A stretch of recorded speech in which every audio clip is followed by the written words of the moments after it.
Mr. Jones of the Manor Farm had locked the hen houses for the night, but was too drunk to remember to shut the pop-holes. With the ring of light from his lantern dancing from side to side, he lurched across the yard, kicked off his boots at the back door, drew himself a last glass of beer from the barrel in the scullery, and made his way up to bed, where Mrs. Jones was already snoring. As soon as the light in the bedroom went out, there was a stirring and a fluttering all through the farm buildings. Word had gone round during the day that old Major, the prize middle white boar, had had a strange dream on the previous night, and wished to communicate it to the other animals. It had been agreed that they should all meet in the big barn as soon as Mr. Jones was safely out of the way. Old Major, so he was always called, though the name under which he had been exhibited was Willingdon Beauty, was so highly regarded on the farm that everyone was quite ready to lose an hour's sleep in order to hear what he had to say. At one end of the big barn, on a sort of raised platform, Major was already ensconced on his bed of straw under a lantern which hung from a beam. He was 12 years old, and had lately grown rather stout, but he was still a majestic-looking pig, with a wise and benevolent appearance, in spite of the fact that his tushes had never been cut. Before long the other animals began to arrive and make themselves comfortable after their different fashions. First came the 3 dogs, Bluebell, Jessie, and Pincher, and then the pigs, who settled down in the straw immediately in front of the platform. The hens perched themselves on the window-sills, the pigeons fluttered up to the rafters. The sheep and cows lay down behind the pigs and began to chew the cud. The 2 cart horses, Boxer and Clover, came in together, walking very slowly and setting down their vast, hairy hoofs with great care, lest there should be some small animal concealed in the straw. Clover was a stout, motherly mare approaching middle life, who had never quite gotten her figure back after her 4th foal. Boxer was an enormous beast, nearly 18 hands high, and as strong as any 2 ordinary horses put together.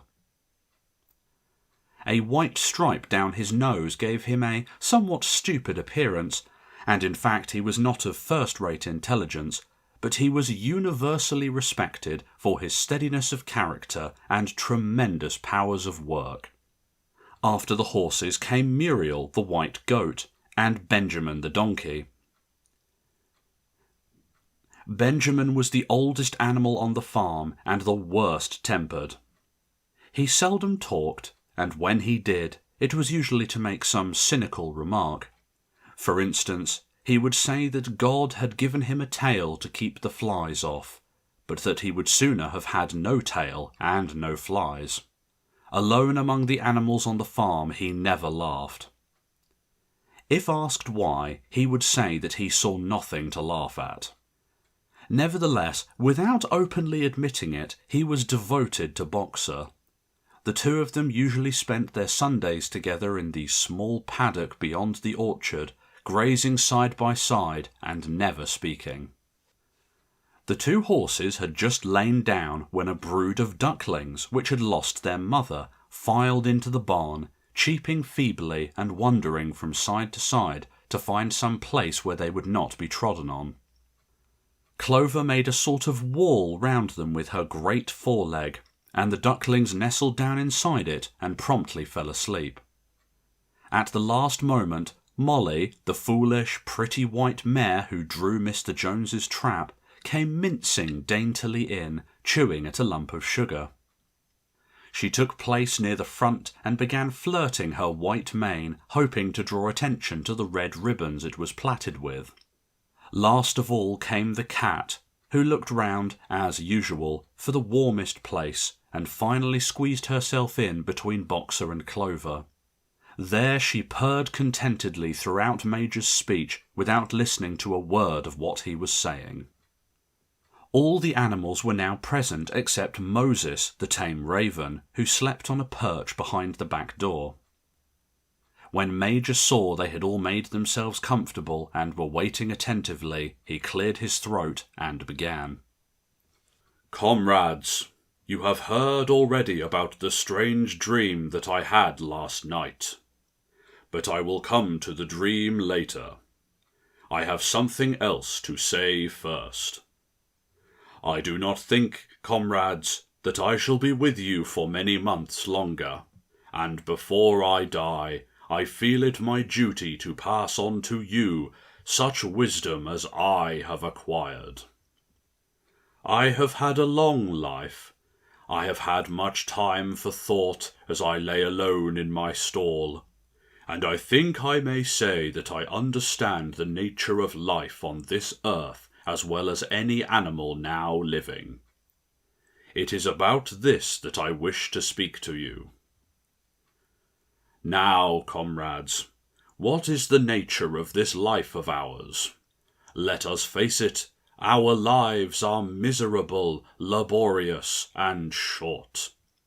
We are born, we are given just so much food as will keep the breath in our bodies, and those of us who are capable of it are forced to work to the last atom of our strength. And the very instant that our usefulness has come to an end, we are slaughtered with hideous cruelty. No animal in England knows the meaning of happiness or leisure after he is a year old. No animal in England is free. The life of an animal is misery and slavery. That is the plain truth. But is this simply part of the order of nature? Is it because this land of ours is so poor that it cannot afford a decent life to those who dwell upon it? No, comrades, 1,000 times no. The soil of England is fertile, its climate is good. It is capable of affording food in abundance to an enormously greater number of animals than now inhabit it. This single farm of ours would support 12 horses, 20 cows, hundreds of sheep, and all of them living in a comfort and a dignity that are now almost beyond our imagining. Why, then, do we continue in this miserable condition? Because nearly the whole of the produce of our labour is stolen from us by human beings. There, comrades, is the answer to all of our problems. It is summed up in a single word: man. Man is the only real enemy we have. Remove man from the scene, and the root cause of hunger and overwork is abolished forever. Man is the only creature that consumes without producing. He does not give milk, he does not lay eggs. He is too weak to pull the plough, he cannot run fast enough to catch rabbits. Yet he is lord of all the animals. He sets them to work, he gives back to them the bare minimum that will prevent them from starving, and the rest he keeps for himself. Our labour tills the soil, our dung fertilizes it, and yet there is not one of us that owns more than his bare skin. You cows that I see before me, how many thousands of gallons of milk have you given during this last year? And what has happened to that milk which should have been breeding up sturdy calves? Every drop of it has gone down the throats of our enemies. And you hens, how many eggs have you laid in the last year? And how many of those eggs ever hatched into chickens? The rest have all gone to market to bring in money for Jones and his men. And you, Clover, Where are those 4 foals you bore, who should have been the support and pleasure of your old age? Each was sold at a year old. You will never see one of them again. In return for your 4 confinements and all your labour in the fields, what have you ever had except your bare rations and a stall? And even the miserable lives we lead are not allowed to reach their natural span. For myself I do not grumble, for I am one of the lucky ones. I am 12 years old and have had over 400 children. Such is the natural life of a pig. But no animal escapes the cruel knife in the end. You young porkers who are sitting in front of me, every one of you will scream your lives out at the block within a year. To that horror we must all come. Cows, pigs, hens, sheep, everyone. Even the horses and the dogs have no better fate. You, boxer, the very day that those great muscles of yours lose their power, Jones will sell you to the knacker, who will cut your throat and boil you down for the foxhounds. As for the dogs, when they grow old and toothless, Jones ties a brick round their necks and drowns them in the nearest pond. Is it not crystal clear, then, comrades, that all the evils of this life of ours spring from the tyranny of human beings? Only get rid of man, and the produce of our labour would be our own. Almost overnight we could become rich and free. What, then, must we do? Why, work night and day, body and soul, for the overthrow of the human race. That is my message to you, comrades. Rebellion! I do not know when that rebellion will come. It might be in a week or in 100 years. But I know, as surely as I see this straw beneath my feet, that sooner or later justice will be done. Fix your eyes on that, comrades, throughout the short remainder of your lives. And, above all, pass this message of mine to those who come after you, so that future generations shall carry on the struggle until it is victorious. And remember, comrades, your resolution must never falter. No argument must lead you astray. Never listen when they tell you that man and the animals have a common interest, that the prosperity of the one is the prosperity of the others. It is all lies. Man serves the interests of no creature except himself. And among all animals let there be perfect unity, perfect comradeship in the struggle.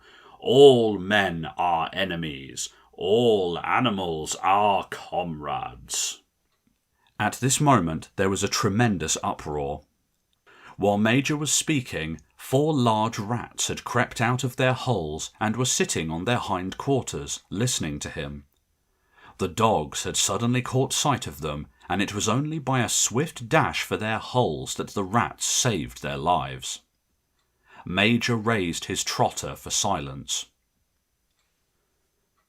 "Comrades," he said, "here is a point that must be settled. The wild creatures, such as rats and rabbits, are they our friends or our enemies? Let us put it to the vote. I propose this question to the meeting. Are rats comrades?" The vote was taken at once, and it was agreed by an overwhelming majority that rats were comrades. There were only 4 dissentients, the 3 dogs and the cat, who was afterwards discovered to have voted on both sides. Major continued, I have little more to say. I merely repeat, remember always your duty of enmity towards man and all his ways. Whatever goes upon 2 legs is an enemy. Whatever goes upon 4 legs or has wings is a friend. And remember also that in fighting against man we must not come to resemble him. Even when you have conquered him, do not adopt his vices. No animal must ever live in a house, or sleep in a bed, or wear clothes, or drink alcohol, or smoke tobacco, or touch money, or engage in trade. All the habits of man are evil. And, above all, no animal must ever tyrannize over his own kind. Weak or strong, clever or simple, we are all brothers. No animal must ever kill any other animal. All animals are equal. And now, comrades, I will tell you about my dream of last night. I cannot describe that dream to you. It was a dream of the earth as it will be when man has vanished. But it reminded me of something that I had long forgotten. Many years ago, when I was a little pig, my mother and the other sows used to sing an old song of which they knew only the tune and the first 3 words. I had known that tune in my infancy, but it had long since passed out of my mind. Last night, however, it came back to me in my dream. And what is more, the words of the song also came backwards, I am certain, which were sung by the animals of long ago, and have been lost to memory for generations.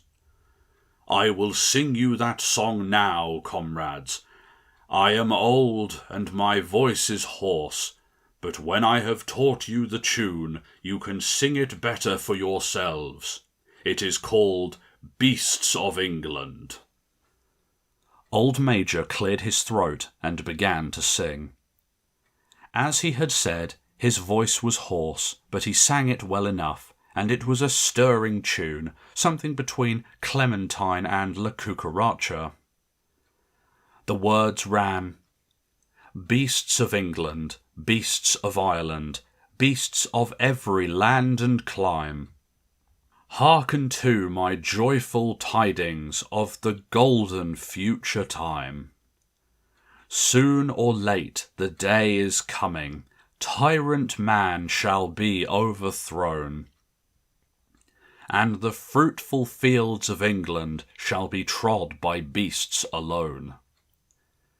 Rings shall vanish from our noses, and the harness from our back. Bit and spur shall rust forever, cruel whips no more shall crack. Riches more than mind can picture, wheat and barley, oats and hay, clover, beans and mangel wurzels shall be ours upon that day. Bright will shine the fields of England, purer shall its waters be. Sweeter yet shall blow its breezes on the day that sets us free. For that day we all must labour, though we die before it break.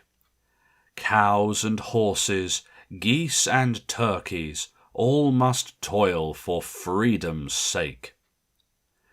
Beasts of England, beasts of Ireland, beasts of every land and clime, hearken well and spread my tidings of this golden future time. The singing of this song threw the animals into the wildest excitement. Almost before Major had reached the end, they had begun singing it for themselves. Even the stupidest of them had already picked up the tune and a few of the words, and as for the clever ones, such as the pigs and dogs, they had the entire song by heart within a few minutes. And then, after a few preliminary tries, the whole farm burst out into Beasts of England in tremendous unison.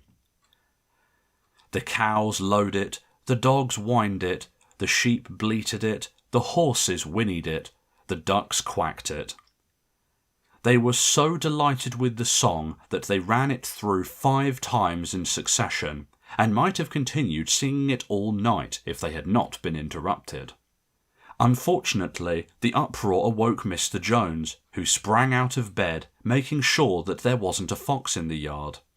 He seized the gun which always stood in a corner of the bedroom, and let fly a charge of No. 6 shot into the darkness. The pellets buried themselves in the wall of the barn, and the meeting broke up hurriedly. Everyone fled to his own sleeping place. The birds jumped onto their perches, the animals settled down in the straw, and the whole farm was asleep in a moment. 3 nights later, old Major died peacefully in his sleep. His body was buried at the foot of the orchard. This was early in March. During the next 3 months there was much secret activity.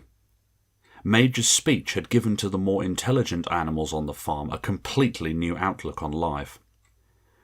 They did not know when the rebellion predicted by Major would take place. They had no reason for thinking that it would be within their own lifetime, but they saw clearly that it was their duty to prepare for it. The work of teaching and organising the others fell naturally upon the pigs, who were generally recognised as being the cleverest of the animals. Preeminent among the pigs were the 2 young boars named Snowball and Napoleon, whom Mr. Jones was breeding up for sale. Napoleon was a large, rather fierce-looking Berkshire boar, the only Berkshire on the farm, not much of a talker, but with a reputation for getting his own way.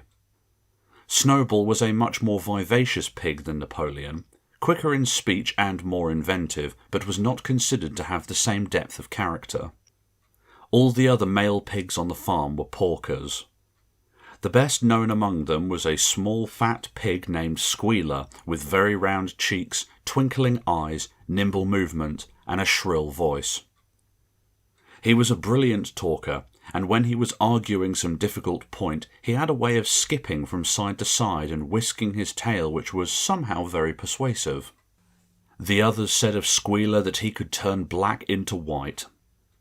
These 3 had elaborated old Major's teaching into a complete system of thought, to which they gave the name of animalism.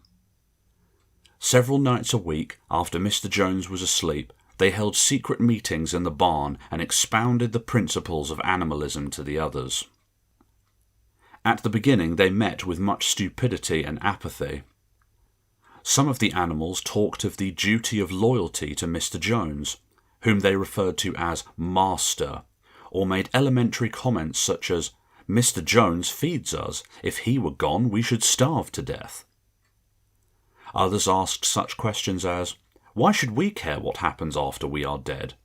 Or, "If this rebellion is to happen anyway, what difference does it make whether we work for it or not?"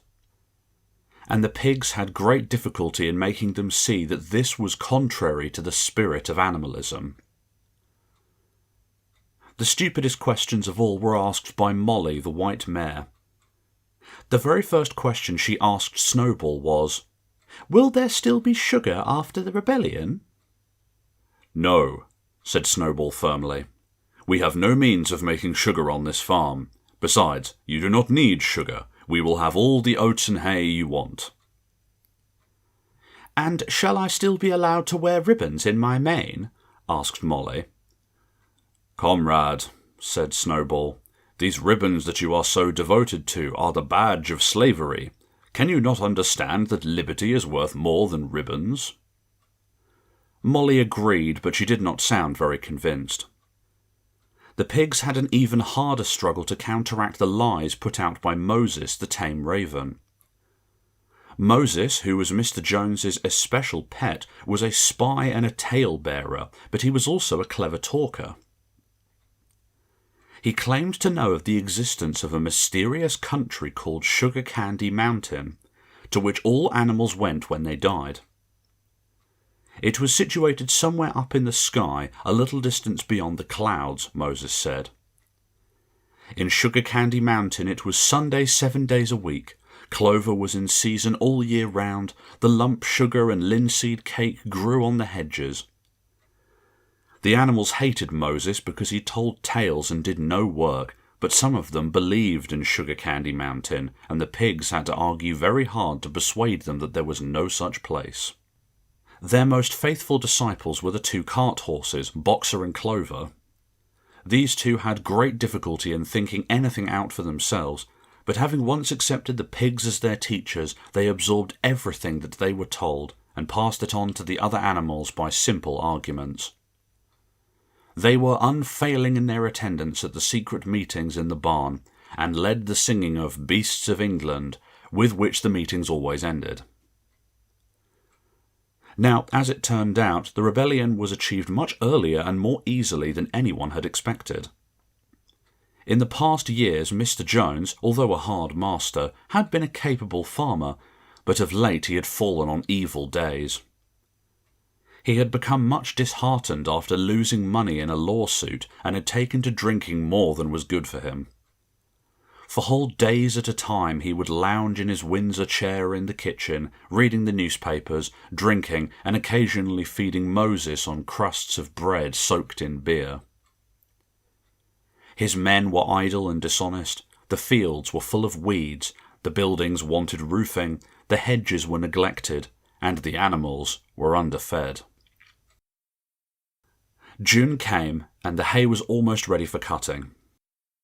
On Midsummer's Eve, which was a Saturday, Mr. Jones went into Willingdon and got so drunk at the Red Lion that he did not come back till midday on Sunday.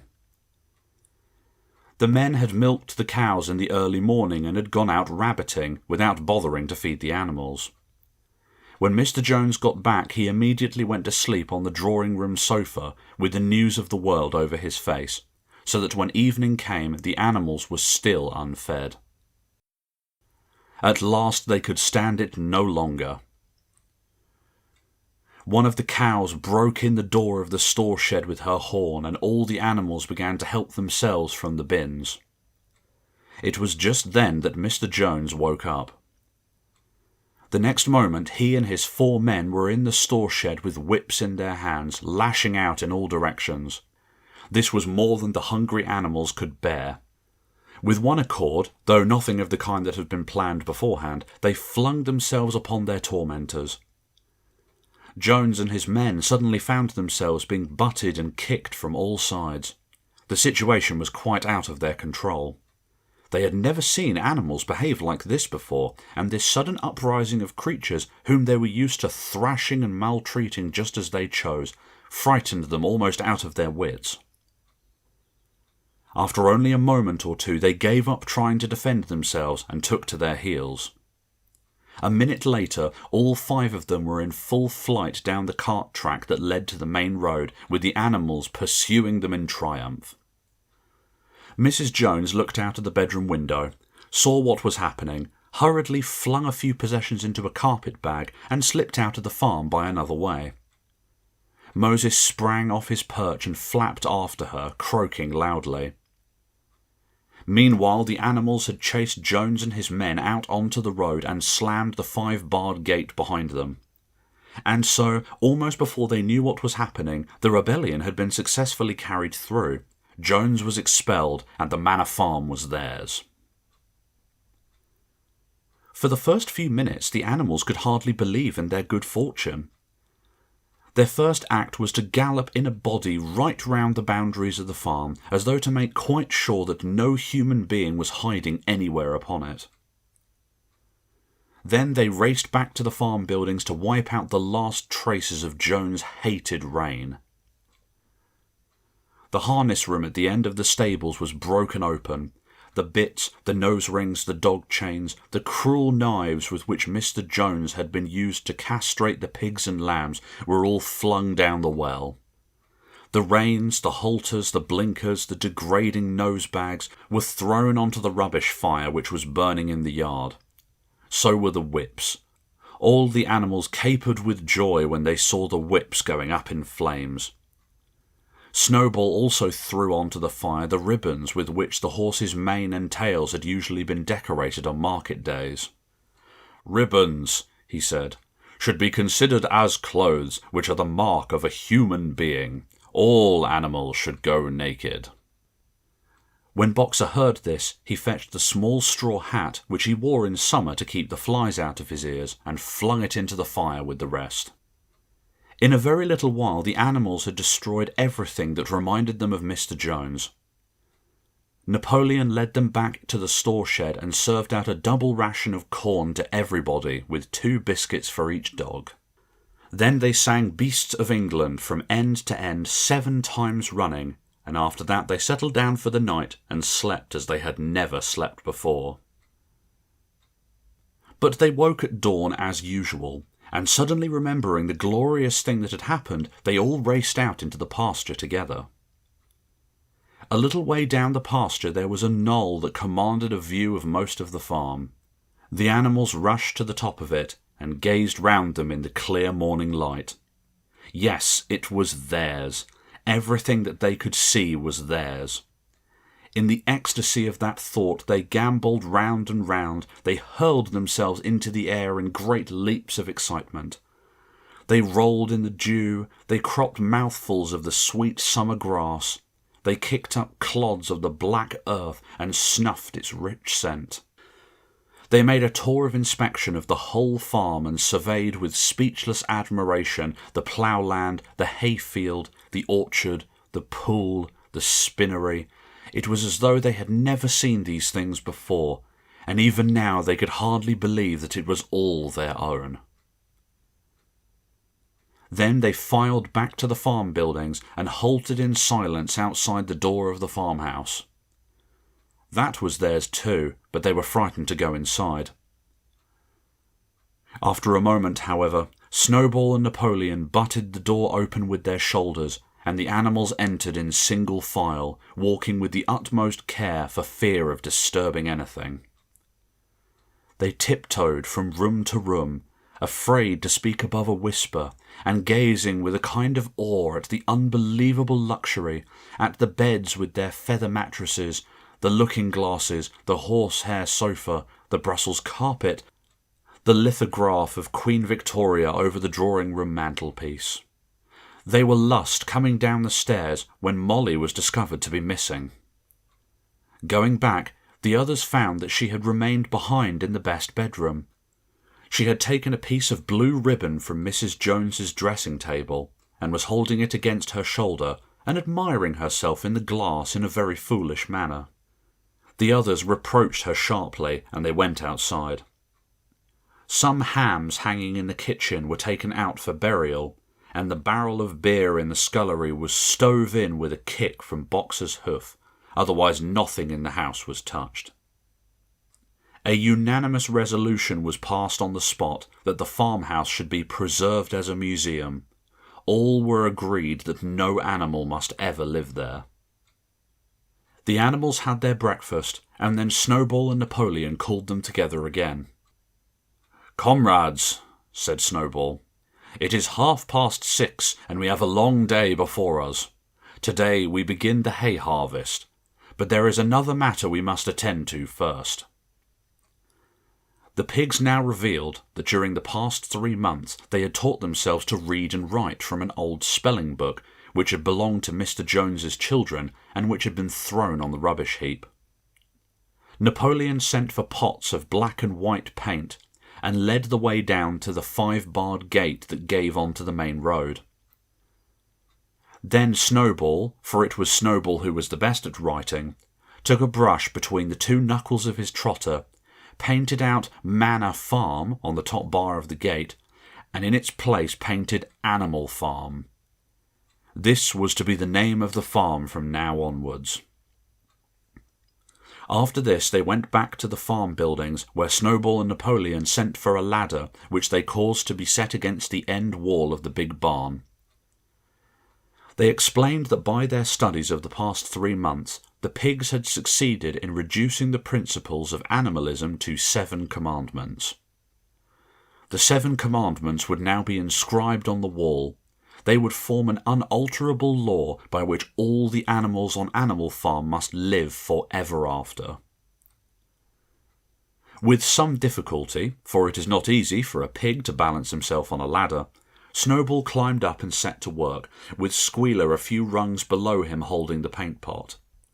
The commandments were written on the tarred wall in great white letters that could be read 30 yards away. They ran thus: 1. Whatever goes upon 2 legs is an enemy. 2. Whatever goes upon 4 legs or has wings is a friend. 3. No animal shall wear clothes. 4. No animal shall sleep in a bed. 5. No animal shall drink alcohol. 6. No animal shall kill any other animal. And 7. All animals are equal. It was very neatly written, and except that friend was written fry-end, and one of the S's was the wrong way around, the spelling was correct all the way through. Snowball read it aloud for the benefit of the others. All the animals nodded in complete agreement, and the cleverer ones at once began to learn the commandments by heart. "Now, comrades," cried Snowball, throwing down the paintbrush, "to the hay field. Let us make it a point of honour to get in the harvest more quickly than Jones and his men could do." But at this moment the 3 cows, who had seemed uneasy for some time past, set up a loud lowing. They had not been milked for 24 hours, and their udders were almost bursting. After a little thought, the pigs sent for buckets and milked the cows fairly successfully, their trotters being well adapted to the task. Soon there were 5 buckets of frothy, creamy milk, at which many of the animals looked with considerable interest. "What is going to happen to all that milk?" someone said. "Jones used sometimes to mix some of it in our mash," said one of the hens. "Never mind the milk, comrades," cried Napoleon, placing himself in front of the bucket. "That will be attended to. The harvest is more important. Comrade Snowball will lead the way. I shall follow in a few minutes. Forward, comrades, the hay is waiting." So the animals trooped down to the hayfield to begin the harvest, and when they came back in the evening, it was noticed that the milk had disappeared. How they toiled and sweated to get the hay in, but their efforts were rewarded, for the harvest was an even bigger success than they had hoped. Sometimes the work was hard. The implements had been designed for human beings and not for animals, and it was a great drawback that no animal was able to use any tool that involved standing on his hind legs. But the pigs were so clever that they could think of a way around every difficulty. As for the horses, they knew every inch of the field, and in fact understood the business of moving and raking far better than Jones and his men had ever done. The pigs did not actually work, but directed and supervised the others. With their superior knowledge, it was natural that they should assume the leadership. Boxer and Clover would harness themselves to the cutter or the horse rake, no bits or reins were needed in these days, of course, and tramp steadily round and round the field with a pig walking behind and calling out, "Gee up, comrade," or "Whoa back, comrade," as the case may be. And every animal down to the humblest worked at turning the hay and gathering it. Even the ducks and hens toiled to and fro all day in the sun, carrying tiny wisps of hay in their beaks. In the end, they finished the harvest in 2 days less time than it had usually taken Jones and his men. Moreover, it was the biggest harvest that the farm had ever seen. There was no wastage whatever. The hens and ducks with their sharp beaks had gathered up every last stalk, and not an animal on the farm had stolen so much as a handful. All through that summer the work of the farm went like clockwork. The animals were happy as they had never conceived it possible to be. Every mouthful of food was an acute positive pleasure, now that it was truly their own food, produced by themselves and for themselves, not doled out to them by a grudging master. With the worthless parasitical human beings gone, there was more for everyone to eat. There was more leisure, too, inexperienced though the animals were. They met with many difficulties. For instance, later in the year, when they harvested the corn, they had to tread it out in the ancient style and blow away the chaff with their breath, since the farm possessed no threshing machine. But the pigs with their cleverness and Boxer with his tremendous muscles always pulled them through. Boxer was the admiration of everybody. He had been a hard worker even in Jones's time, but now he seemed more like 3 horses than one. There were days when the entire work of the farm seemed to rest on his mighty shoulders. From morning to night he was pushing and pulling, always at the spot where the work was hardest. He had made an arrangement with one of the cockerels to call him in the mornings half an hour earlier than anyone else, and would put in some volunteer labour at whatever seemed to be most needed before the regular day's work began. His answer to every problem, every setback, was, "I will work harder," which he had adopted as his personal motto. But everyone worked according to his capacity. The hens and ducks, for instance, saved 5 bushels of corn at the harvest by gathering up the stray grains. Nobody stole, nobody grumbled over his rations. The quarrelling and biting and jealousy which had been normal features of life in the old days had almost disappeared. Nobody shirked, or almost nobody.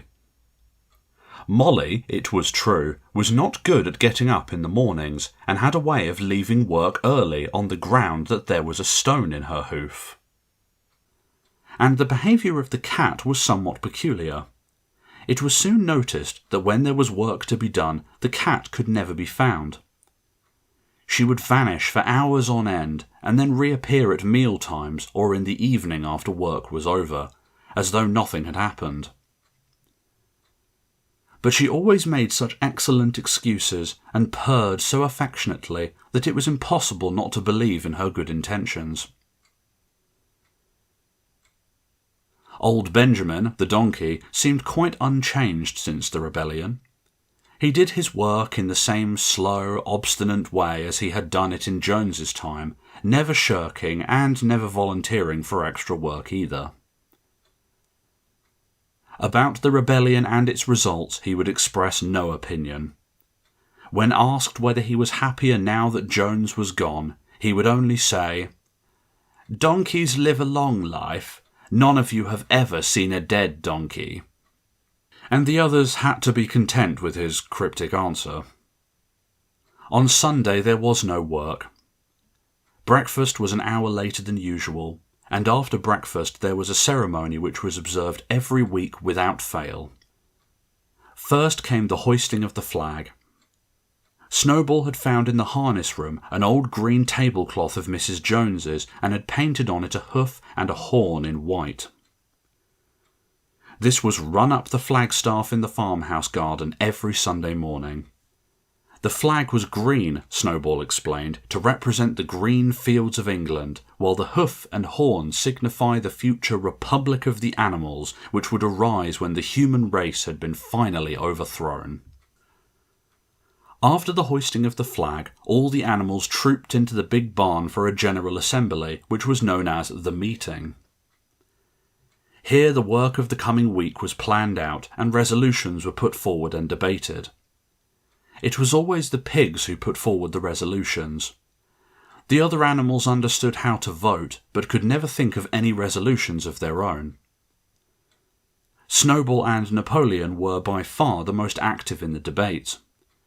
But it was noticed that these two were never in agreement. Whatever suggestion either of them made, the other could be counted on to oppose it. even when it was resolved, a thing no one could object to in itself, to set aside the small paddock behind the orchard as a home of rest for animals who were past work, there was a stormy debate over the correct retiring age of each class of animal.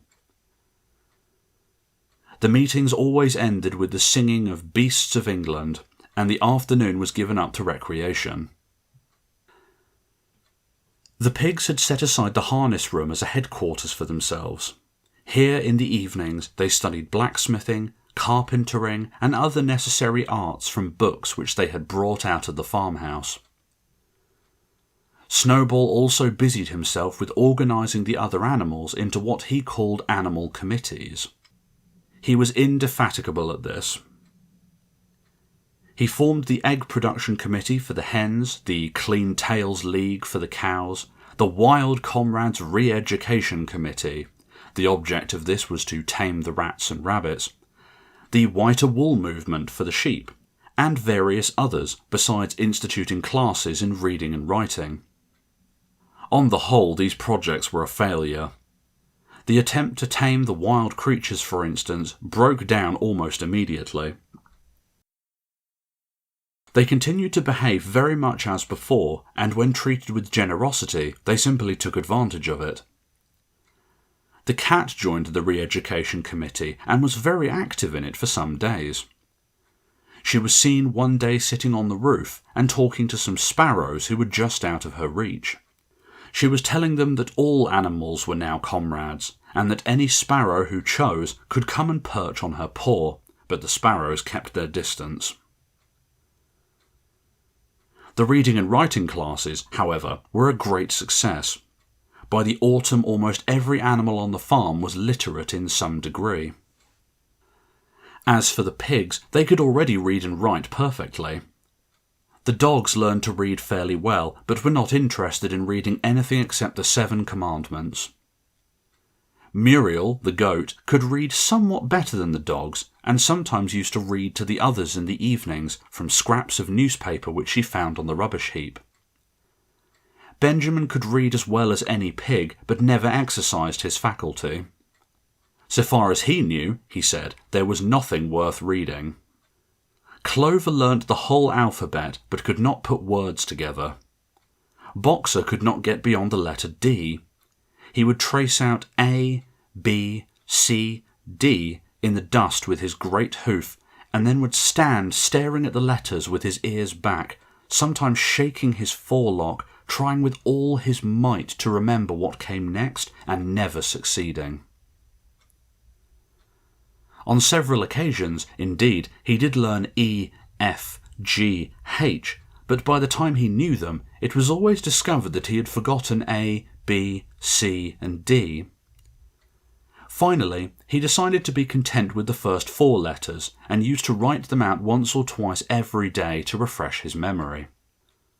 Molly refused to learn any but the 6 letters which spelt out her own name. She would form these very neatly out of pieces of twig, and would then decorate them with a flower or two, and walk around them, admiring them. None of the other animals on the farm could get further than the letter A. It was also found that the stupider animals, such as the sheep, hens, and ducks, were unable to learn the 7 Commandments by heart. After much thought, Snowball declared that the 7 Commandments could, in effect, be reduced to a single maxim, namely, 4 legs good, 2 legs bad. This, he said, contained the essential principle of animalism. Whoever had thoroughly grasped it would be safe from human influences. The birds at first objected, since it seemed to them that they also had 2 legs, but Snowball proved to them that this was not so.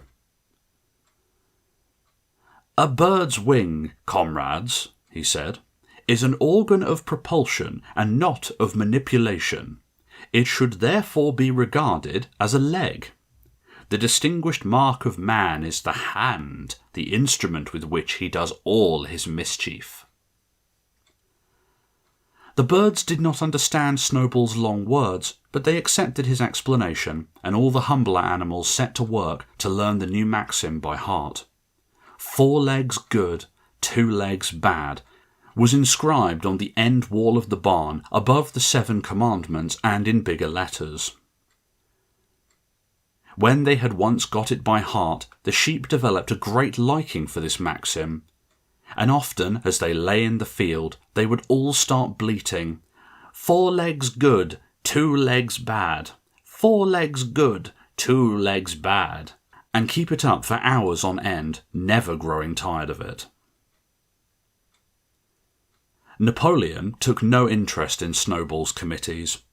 He said that the education of the young was more important than anything that could be done for those who were already grown up. It happened that Jessie and Bluebell had both whelped soon after the hay harvest, giving birth between them to 9 sturdy puppies. As soon as they were weaned, Napoleon took them away from their mothers, saying that he would make himself responsible for their education. He took them up into a loft which could only be reached by a ladder from the harness room, and there kept them in such seclusion that the rest of the farm soon forgot their existence. The mystery of where the milk went to was soon cleared up. It was mixed every day into the pigs' mash. The early apples were now ripening, and the grass of the orchard was littered with windfalls. The animals had assumed, as a matter of course, that these would be shared out equally. One day, however, the order went forth that all the windfalls were to be collected and brought to the harness room for the use of the pigs. At this, some of the other animals murmured, but it was no use. All of the pigs were in full agreement on this point, even Snowball and Napoleon. Squealer was sent to make the necessary explanation to the others. "Comrades," he cried, "you do not imagine, I hope, that we pigs are doing this in a spirit of selfishness and privilege. Many of us actually dislike milk and apples. I dislike them myself. Our sole object in taking these things is to preserve our health. Milk and apples, this has been proven by science, comrades, contain substances absolutely necessary to the well-being of a pig. We pigs are brain workers. The whole management and organisation of this farm depend upon us. Day and night we are watching over your welfare. It is for your sake that we drink that milk and eat those apples. Do you know what would happen if we pigs failed in our duty? Jones would come back. Yes, Jones would come back. Surely, comrades," cried Squealer almost pleadingly, skipping from side to side and whisking his tail. "Surely there is no one among you who wants to see Jones come back." Now, if there was one thing that the animals were completely certain of, it was that they did not want Jones back. When it was put to them in this light, they had no more to say. The importance of keeping the pigs in good health was all too obvious. So it was agreed without further argument that the milk and the windfall apples, and also the main crop of apples when they ripened, should be reserved for the pigs alone. By the late summer, the news of what had happened on Animal Farm had spread across half the county. Every day Snowball and Napoleon sent out flights of pigeons whose instructions were to mingle with the animals on neighbouring farms, tell them the story of the rebellion, and teach them the tune of Beasts of England. Most of this time Mr. Jones had spent sitting in the tap room of the Red Lion at Willingdon, complaining to anyone who would listen of the monstrous injustice he had suffered in being turned out of his property by a pack of good-for-nothing animals. The other farmers sympathised in principle, but they did not at first give him much help. At heart, each of them was secretly wondering whether he could not somehow turn Jones's misfortune to his own advantage. It was lucky that the owners of the 2 farms which adjoined Animal Farm were on permanently bad terms. One of them, which was named Foxwood, was a large, neglected, old-fashioned farm, much overgrown by woodland, with all its pastures worn out and its hedges in a disgraceful condition. Its owner, Mr. Pilkington, was an easy-going gentleman farmer, who spent most of his time in fishing or hunting according to the season. The other farm, which was called Pinchfield, was smaller and better kept.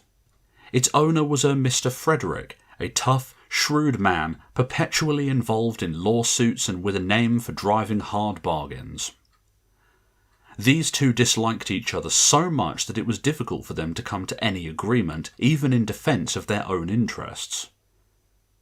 Nevertheless, they were both thoroughly frightened by the rebellion on Animal Farm and very anxious to prevent their own animals from learning too much about it. At first they pretended to laugh, to scorn the idea of animals managing a farm for themselves. The whole thing would be over in a fortnight, they said. They put it about that the animals on the Manor Farm, they insisted on calling it the Manor Farm, they would not tolerate the name Animal Farm, were perpetually fighting amongst themselves and were also rapidly starving to death. When time passed and the animals had evidently not starved to death, Frederick and Pilkington changed their tune and began to talk of the terrible wickedness that now flourished on Animal Farm. It was given out that the animals there practised cannibalism, tortured one another with red-hot horseshoes, and had their females in common. This was what came of rebelling against the laws of nature, Frederick and Pilkington said. However, these stories were never fully believed. Rumours of a wonderful farm where the human beings had been turned out and the animals managed their own affairs continued to circulate in vague and distorted forms, and throughout that year a wave of rebelliousness ran through the countryside. Bulls, which had always been tractable, suddenly turned savage, sheep broke down hedges and devoured the clover. Cows kicked the pails over, hunters refused their fences and shot their riders onto the other side. Above all, the tune and even the words of Beasts of England were known everywhere. It had spread with astonishing speed. The human beings could not contain their rage when they heard this song, though they pretended to think it merely ridiculous. They could not understand, they said, how even animals could bring themselves to sing such contemptible rubbish. Any animal caught singing it was given a flogging on the spot. And yet the song was irrepressible. The blackbirds whistled it in the hedges, the pigeons cooed it in the elms. It got into the din of the smithies and the tune of church bells. And when the human beings listened to it, they secretly trembled, hearing it in a prophecy of their future doom. Early in October, when the corn was cut and stacked, and some of it was already threshed, a flight of pigeons came whirling through the air and alighted in the yard of Animal Farm in the wildest excitement. Jones and all his men, with half a dozen others from Foxwood and Pinchfield, had entered the 5-barred gate and were coming up the cart track that led to the farm. They were all carrying sticks, except Jones, who was marching ahead with a gun in his hands. Obviously they were going to attempt the recapture of the farm. This had long been expected, and all preparations had been made. Snowball, who had studied an old book of Julius Caesar's campaigns which he had found in the farmhouse, was in charge of the defensive operations. He gave his orders quickly, and in a couple of minutes every animal was at his post. As the human beings approached the farm buildings, Snowball launched his first attack. All the pigeons, to the number of 35, flew to and fro over the men's heads and muted upon them from mid-air. And while the men were dealing with this, the geese, who had been hiding behind the hedge, rushed out and pecked viciously at the calves of their legs. However, this was only a light skirmishing manoeuvre intended to create a little disorder, and the men easily drove the geese off with their sticks. Snowball now launched his second line of attack. Muriel, Benjamin, and all the sheep, with Snowball at the head of them, rushed forward and prodded and butted the men from every side, while Benjamin turned around and lashed at them with his small hoofs. But once again the men, with their sticks and their hobnailed boots, were too strong for them. and suddenly, at a squeal from Snowball, which was the signal for retreat, all the animals turned and fled through the gateway into the yard. The men gave a shout of triumph. They saw, as they imagined, their enemies in flight, and they rushed after them in disorder. This was just what Snowball had intended. As soon as they were well inside the yard, the 3 horses, the 3 cows, and the rest of the pigs who had been lying in ambush in the cowshed suddenly emerged in their rear, cutting them off. Snowball now gave the signal for the charge. He himself dashed straight for Jones. Jones saw him coming, raised his gun, and fired. The pellets scored bloody streaks along Snowball's back, and a sheep dropped dead. Without halting for an instant, Snowball flung his 15 stone against Jones's legs. Jones was hurled into a pile of dung, and his gun flew out of his hands. But the most terrifying spectacle of all was Boxer, rearing up on his hind legs and striking out with his great iron-shod hoofs like a stallion.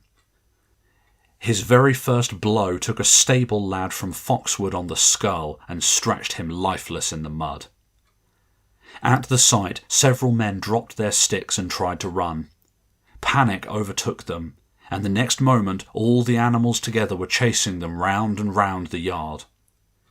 They were gored, kicked, bitten, trampled on. There was not an animal on the farm that did not take vengeance on them after his own fashion. Even the cat suddenly leapt off a roof onto a cowman's shoulder and sank her claws into his neck, at which he yelled horribly. At a moment when the opening was clear, the men were glad enough to rush out of the yard and make a bolt for the main road. And so, within 5 minutes of their invasion, they were in ignominious retreat by the same way they had come, with a flock of geese hissing after them and pecking at their calves all the way. All the men were gone except one. Back in the yard, Boxer was pawing with his hoof at the stable lad who lay face down in the mud, trying to turn him over. The boy did not stir. "He is dead," said Boxer sorrowfully. "I had no intention of doing that. I forgot that I was wearing iron shoes. Who will believe that I did not do this on purpose?" "No sentimentality, comrade," cried Snowball, from whose wounds the blood was still dripping. "War is war. The only good human being is a dead one." "I have no wish to take life, not even human life," repeated Boxer, and his eyes were full of tears. "Where is Molly?" exclaimed somebody. Molly, in fact, was missing. For a moment there was great alarm. It was feared that the men might have harmed her in some way, or even carried her off with them. In the end, however, she was found hiding in her stall with her head buried among the hay in the manger. She had taken to flight as soon as the gun went off, and when the others came back from looking for her, it was to find that the stable lad, who in fact was only stunned, had already recovered and made off. The animals had now reassembled in the wildest excitement, each recounting his own exploits in the battle at the top of his voice. An impromptu celebration of the victory was held immediately. The flag was run up, and Beasts of England was sung a number of times. Then the sheep who had been killed was given a solemn funeral, a hawthorn bush being planted on her grave. At the graveside, Snowball made a little speech, emphasizing the need for all animals to be ready to die for Animal Farm, if need be. The animals decided unanimously to create a military decoration, Animal Hero First Class, which was conferred there and then on Snowball and Boxer. It consisted of a brass medal — these were really some old horse brasses which had been found in the harness room — to be worn on Sundays and holidays. There was also Animal Hero Second Class, which was conferred posthumously on the dead sheep. There was much discussion as to what the battle should be called. In the end, it was named the Battle of the Cowshed, since it was there where the ambush had been sprung. Mr. Jones's gun had been found lying in the mud, and it was known that there was a supply of cartridges in the farmhouse. It was decided to set the gun up at the foot of the flagstaff like a piece of artillery and to fire it twice a year, once on October the 12th, the anniversary of the Battle of the Cowshed, and once on Midsummer Day, the anniversary of the rebellion. As winter drew on, Molly became more and more troublesome. She was late for work every morning and excused herself by saying that she had overslept. And she complained of mysterious pains, although her appetite was excellent. On every kind of pretext she would run away from work and go to the drinking pool, where she would stand foolishly gazing at her own reflection in the water. But there were also rumours of something more serious. One day, as Molly strolled blithely into the yard, flirting her long tail and chewing at a stalk of hay, Clover took her aside. "Molly," she said, "I have something very serious to say to you. This morning I saw you looking over the hedge that divides Animal Farm from Foxwood. One of Mr. Pilkington's men was standing on the other side of the hedge, and I was a long way away, but I am almost certain I saw this. He was talking to you, and you were allowing him to stroke your nose. What does that mean, Molly?" "He didn't. I wasn't. It isn't true," cried Molly, beginning to prance about and paw the ground. "Molly, look me in the face. Do you give me your word of honour that that man was not stroking your nose?" "It isn't true," repeated Molly, but she could not look Clover in the face, and the next moment she took to her heels and galloped away into the field. A thought struck Clover. Without saying anything to the others, she went to Molly's stall and turned over the straw with her hoof. Hidden under the straw was a little pile of lump sugar and several bunches of ribbon of different colours. 3 days later, Molly disappeared. For some weeks nothing was known of her whereabouts. Then the pigeons reported that they had seen her on the other side of Willingdon. She was between the shafts of a smart dog-cart painted red and black, which was standing outside a public house. A fat, red-faced man in check breeches and gaiters, who looked like a publican, was stroking her nose and feeding her with sugar. Her coat was newly clipped, and she wore a scarlet ribbon around her forelock. She appeared to be enjoying herself, so the pigeons said. None of the animals ever mentioned Molly again. In January there came bitterly hard weather. The earth was like iron, and nothing could be done in the fields. Many meetings were held in the big barn, and the pigs occupied themselves with planning out the work of the coming season. It had come to be accepted that the pigs, who were manifestly cleverer than the other animals, should decide all questions of farm policy, though their decision had to be ratified by a majority vote. This arrangement would have worked well enough if it had not been for the disputes between Snowball and Napoleon. These two disagreed at every point where disagreement was possible. If one of them suggested sowing a bigger acreage with barley, the other was certain to demand a bigger acreage of oats, and if one of them said that such and such a field was just right for cabbages, the other would declare that it was useless for anything except roots. Each had his own following, and there were some violent debates. At the meetings, Snowball often won over the majority by his brilliant speeches, but Napoleon was better at canvassing support for himself in between times. He was especially successful with the sheep. Of late, the sheep had taken to bleating 4 legs good, 2 legs bad, both in and out of season, and they often interrupted the meetings with this. It was noted they were especially liable to break into 4 legs good, 2 legs bad at crucial moments in Snowball's speeches. Snowball had made a close study of some back numbers of the Farmer and Stock Breeder which he had found in the farmhouse, and was full of plans for innovations and improvements. He talked learnedly about field drains, silage and basic slag, and had worked out a complicated scheme for all the animals to drop their dung directly in the fields at a different spot every day to save the labour of cartage. Napoleon produced no schemes of his own, but said quietly that Snowball would come to nothing and seemed to be biding his time. But of all their controversies, none was so bitter as the one that took place over the windmill. In the long pasture, not far from the farm buildings, there was a small knoll which was the highest point on the farm. After surveying the ground, Snowball declared that this was just the place for a windmill which could be made to operate a dynamo and supply the farm with electrical power. This would light the stalls and warm them in winter, and would also run a circular saw, a chaff cutter, a mangle slicer, and an electric milking machine.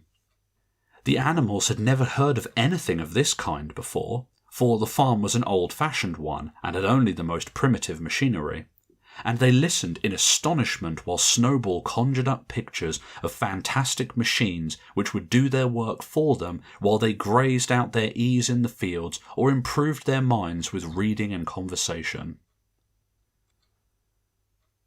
Within a few weeks, Snowball's plans for the windmill were fully worked out.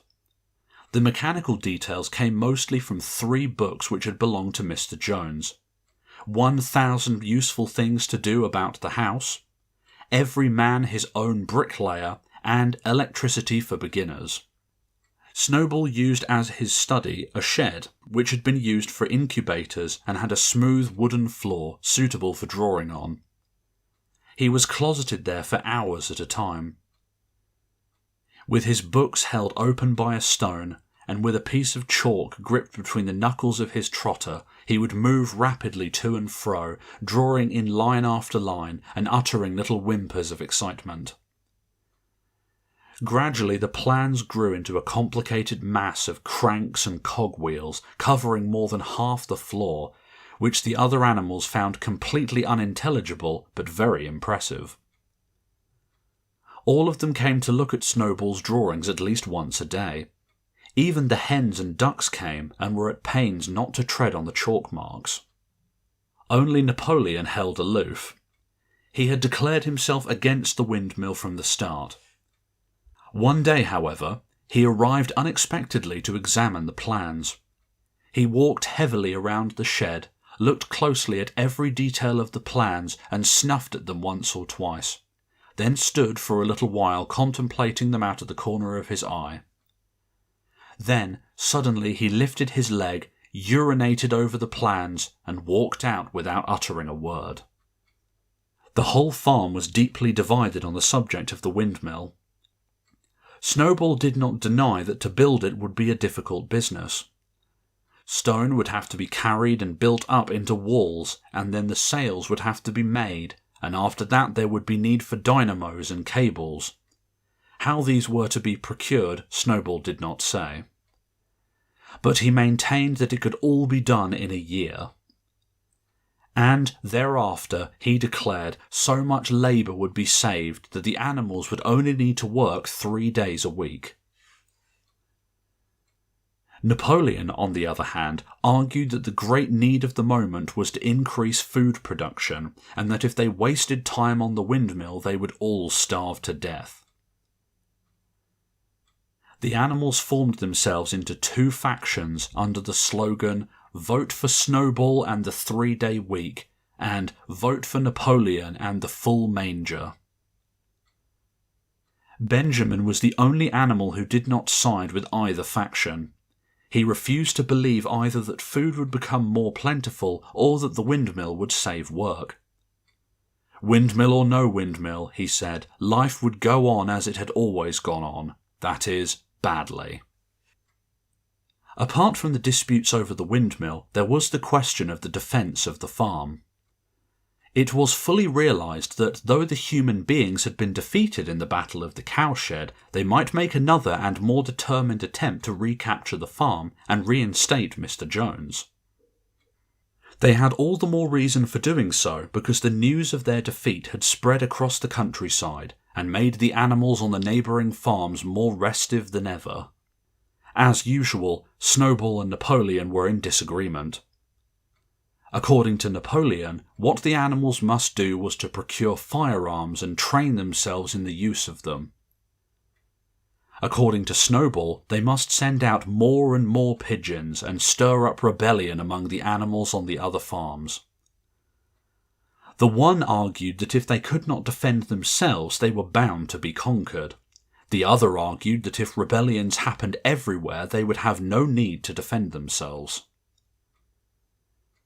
The animals listened first to Napoleon, then to Snowball, and could not make up their minds which was right. Indeed, they always found themselves in agreement with the one who was speaking at the moment.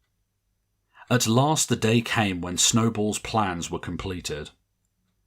At the meeting on the following Sunday, the question of whether or not to begin work on the windmill was to be put to the vote. When the animals had assembled in the big barn, Snowball stood up and, though occasionally interrupted by bleating from the sheep, set forth his reasons for advocating the building of the windmill. Then Napoleon stood up to reply. He said very quietly that the windmill was nonsense and that he advised nobody to vote for it, and promptly sat down again. He had spoken for barely 30 seconds and seemed almost indifferent as to the effect he produced. At this, Snowball sprang to his feet and shouted down the sheep, who had begun bleating again, broke into a passionate appeal in favour of the windmill. Until now, the animals had been about equally divided in their sympathies, but in a moment Snowball's eloquence had carried them away. In glowing sentences he painted a picture of Animal Farm as it might be when sordid labour was lifted from the animals' backs. His imagination had now run far beyond chaff cutters and turnip slicers. Electricity, he said, could operate threshing machines, ploughs, harrows, rollers, and reapers and binders, besides supplying every stall with its own electric light, hot and cold water, and an electric heater. By the time he had finished speaking, there was no doubt as to which way the vote would go. But just at this moment, Napoleon stood up and, casting a peculiar sidelong look at Snowball, uttered a high-pitched whimper of a kind no one had ever heard him utter before. At this there was a terrible baying sound outside, and 9 enormous dogs wearing brass-studded collars came bounding into the barn. They dashed straight for Snowball, who only sprang from his place just in time to escape their snapping jaws. In a moment he was out of the door, and they were after him. Too amazed and frightened to speak, all the animals crowded through the door to watch the chase. Snowball was racing across the long pasture that led to the road. He was running as only a pig can run, but the dogs were close on his heels. Suddenly he slipped, and it seemed certain that they had him. Then he was up again, running faster than ever. Then the dogs were gaining on him again. One of them had all but closed his jaws on Snowball's tail, but Snowball whisked it free just in time. Then he put on an extra spurt and, with a few inches to spare, slipped through a hole in the hedge and was seen no more. Silent and terrified, the animals crept back into the barn. In a moment the dogs came bounding back. At first no one had been able to imagine where these creatures came from, but the problem was soon solved. They were the puppies whom Napoleon had taken away from their mothers and reared privately. Though not yet full grown, they were huge dogs and as fierce-looking as wolves. They kept close to Napoleon. It was noticed that they wagged their tails to him in the same way as the other dogs had been used to do to Mr. Jones. Napoleon, with the dogs following him, now mounted onto the raised portion of the floor where Major had previously stood to deliver his speech. He announced that from now on the Sunday morning meetings would come to an end. They were unnecessary, he said, and wasted time. In future, all questions relating to the work of the farm would be settled by a special committee of pigs presided over by himself. These would meet in private and afterwards communicate their decisions to the others. The animals would still assemble on Sunday mornings to salute the flag, sing Beasts of England, and receive their orders for the week, but there would be no more debates. In spite of the shock that Snowball's expulsion had given them, the animals were dismayed by this announcement. Several of them would have protested if they could have found the right arguments. Even Boxer was vaguely troubled. He set his ears back, shook his forelock several times, and tried hard to marshal his thoughts, but in the end he could not think of anything to say.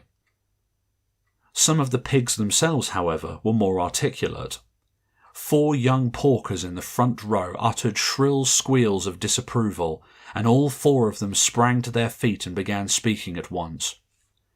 But suddenly the dogs sitting round Napoleon let out deep, menacing growls, and the pigs fell silent and sat back down. When the sheep broke out into a tremendous bleating of 4 legs good, 2 legs bad, which went on for nearly a quarter of an hour and put an end to any chance of discussion. Afterwards, Squealer was sent around the farm to explain the arrangement to the others. "Comrades," he said, "I trust that every animal here appreciates the sacrifice that Comrade Napoleon has made in taking this extra labour upon himself. Do not imagine, comrades, that leadership is a pleasure. On the contrary, it is a deep and heavy responsibility. No one believes more firmly than Comrade Napoleon that all animals are equal. He would be only too happy to let you make your decisions for yourselves. But sometimes you might make the wrong decisions, comrades, and then where should we be? Suppose you had decided to follow Snowball with his moonshine of windmills. Snowball, who, as we now know, was no better than a criminal." "He fought bravely at the Battle of the Cowshed," said somebody. "Bravery is not enough," said Squealer. "Loyalty and obedience are more important.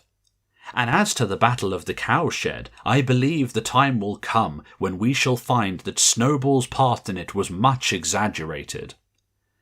Discipline, comrades, iron discipline. That is the watchword for today. One false step and our enemies would be upon us. Surely, comrades, you do not want Jones back?" Once again this argument was unanswerable. Certainly the animals did not want Jones back. If the holding of debates on Sunday mornings was liable to bring him back, then the debates must stop. Boxer, who had now had time to think things over, voiced the general feelings by saying, "If Comrade Napoleon says it, it must be right." And from then on he adopted the maxim, "Napoleon is always right," in addition to his private motto of, "I will work harder." By this time the weather had broken and the spring ploughing had begun. The shed where Snowball had drawn his plans of the windmill had been shut up, and it was announced that the plans had been rubbed off the floor. Every Sunday morning at 10 o'clock, the animals assembled in the big barn to receive their orders for the week. The skull of old Major, now clean of flesh, had been disinterred from the orchard and set up on a stump at the foot of the flagstaff beside the gun. After the hoisting of the flag, the animals were required to file past the skull in a reverent manner before entering the barn. Nowadays they did not all sit together as they had done in the past. Napoleon, with Squealer and another pig named Minimus, who had a remarkable gift for composing songs and poems, sat on the front of the raised platform, with the 9 young dogs forming a semicircle around them, and the other pigs sitting behind. The rest of the animals sat facing them in the main body of the barn. Napoleon read out the orders for the week in a gruff, soldiery style, and after a single singing of Beasts of England, all the animals dispersed. On the 3rd Sunday after Snowball's expulsion, the animals were somewhat surprised to hear Napoleon announce that the windmill was to be built after all. He did not give any reason for having changed his mind, but merely warned the animals that this extra task would mean very hard work. It might even be necessary to reduce their rations. The plans, however, had all been prepared down to the last detail. A special committee of pigs had been at work upon them for the past 3 weeks.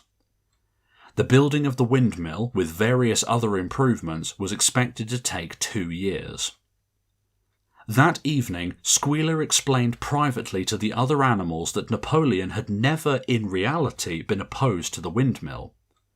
On the contrary, it was he who had advocated it in the beginning, and the plan which Snowball had drawn on the floor of the incubator shed had actually been stolen from among Napoleon's papers.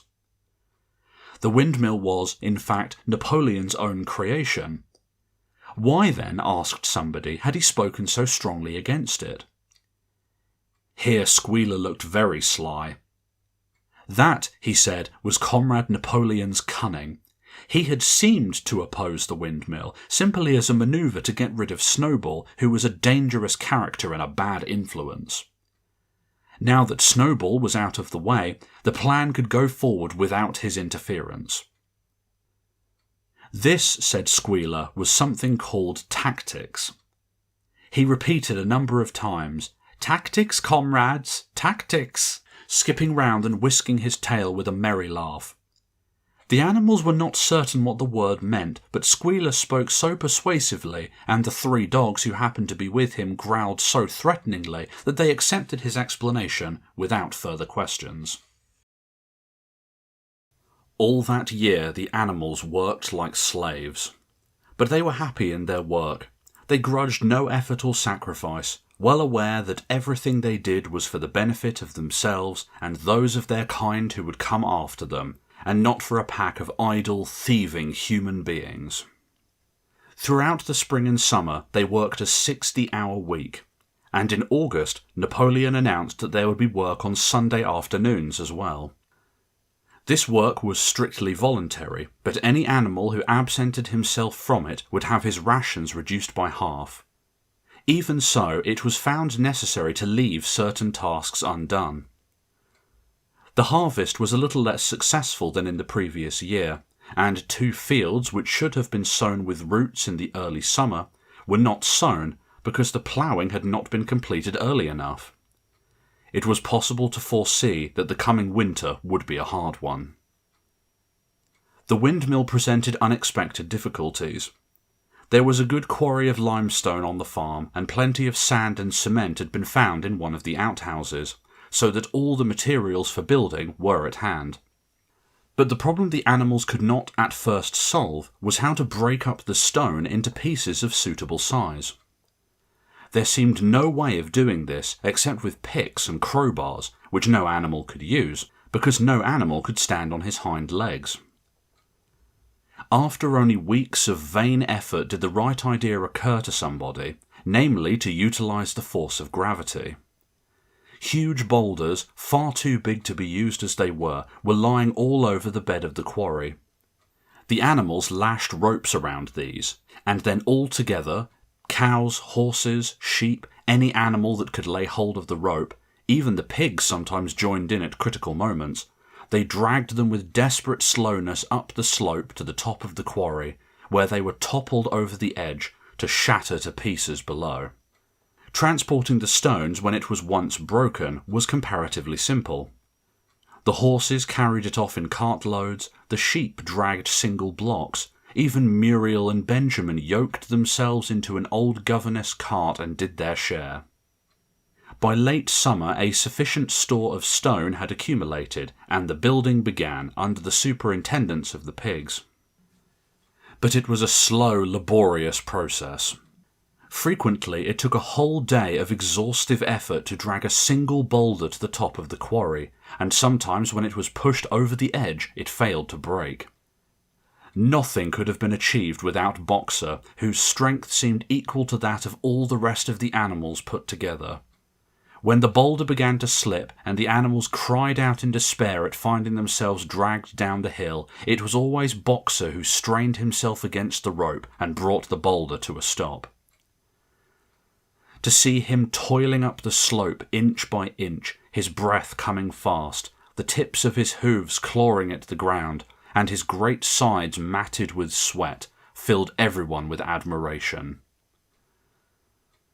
Clover warned him sometimes to be careful not to overstrain himself, but Boxer would never listen to her. His two slogans, "I will work harder" and "Napoleon is always right," seemed to him a sufficient answer to all problems. He made arrangements with the cockerel to call him 3/4 of an hour earlier in the mornings instead of half an hour. And in his spare moments, of which there were not many nowadays, he would go alone to the quarry, collect a load of broken stone, and drag it down to the site of the windmill unassisted. The animals were not badly off throughout that summer, in spite of the hardness of their work. If they had no more food than they had had in Jones's day, at least they did not have less.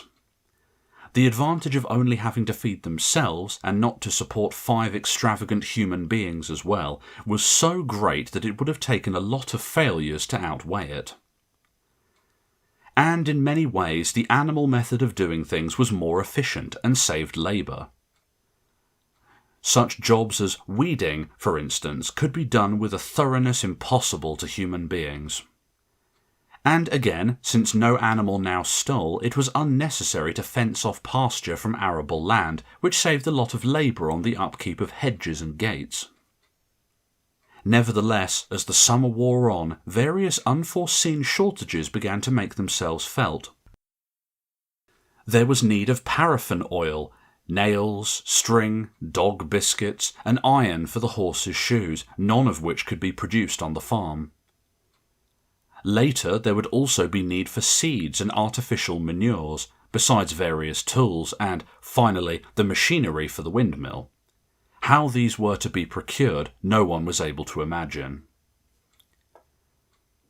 One Sunday morning, when the animals assembled to receive their orders, Napoleon announced that he had decided upon a new policy. From now onwards, Animal Farm would engage in trade with the neighbouring farms.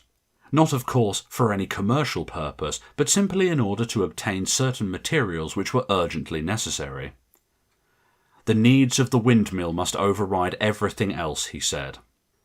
He was therefore making arrangements to sell a stack of hay and part of the current year's wheat crop, and later on, if more money were needed, it would have to be made up by the sale of eggs, for which there was always a market in Willingdon. The hens, said Napoleon, should welcome this sacrifice as their own special contribution towards the building of the windmill. Once again, the animals were conscious of a vague uneasiness. Never to have any dealings with human beings, never to engage in trade, never to make use of money. Had not these been among the earliest resolutions passed at that first triumphant meeting after Jones was expelled? All the animals remembered passing such resolutions, or at least they thought they remembered it. The 4 young pigs who had protested when Napoleon abolished the meetings raised their voices timidly, but they are promptly silenced by a tremendous growling from the dogs. Then, as usual, the sheep broke into 4 legs good, 2 legs bad, and the momentary awkwardness was smoothed over. Finally, Napoleon raised his trotter for silence and announced that he had already made all of the arrangements. There would be no need for any of the animals to come in contact with human beings, which would clearly be most undesirable. He intended to take the whole burden upon his own shoulders.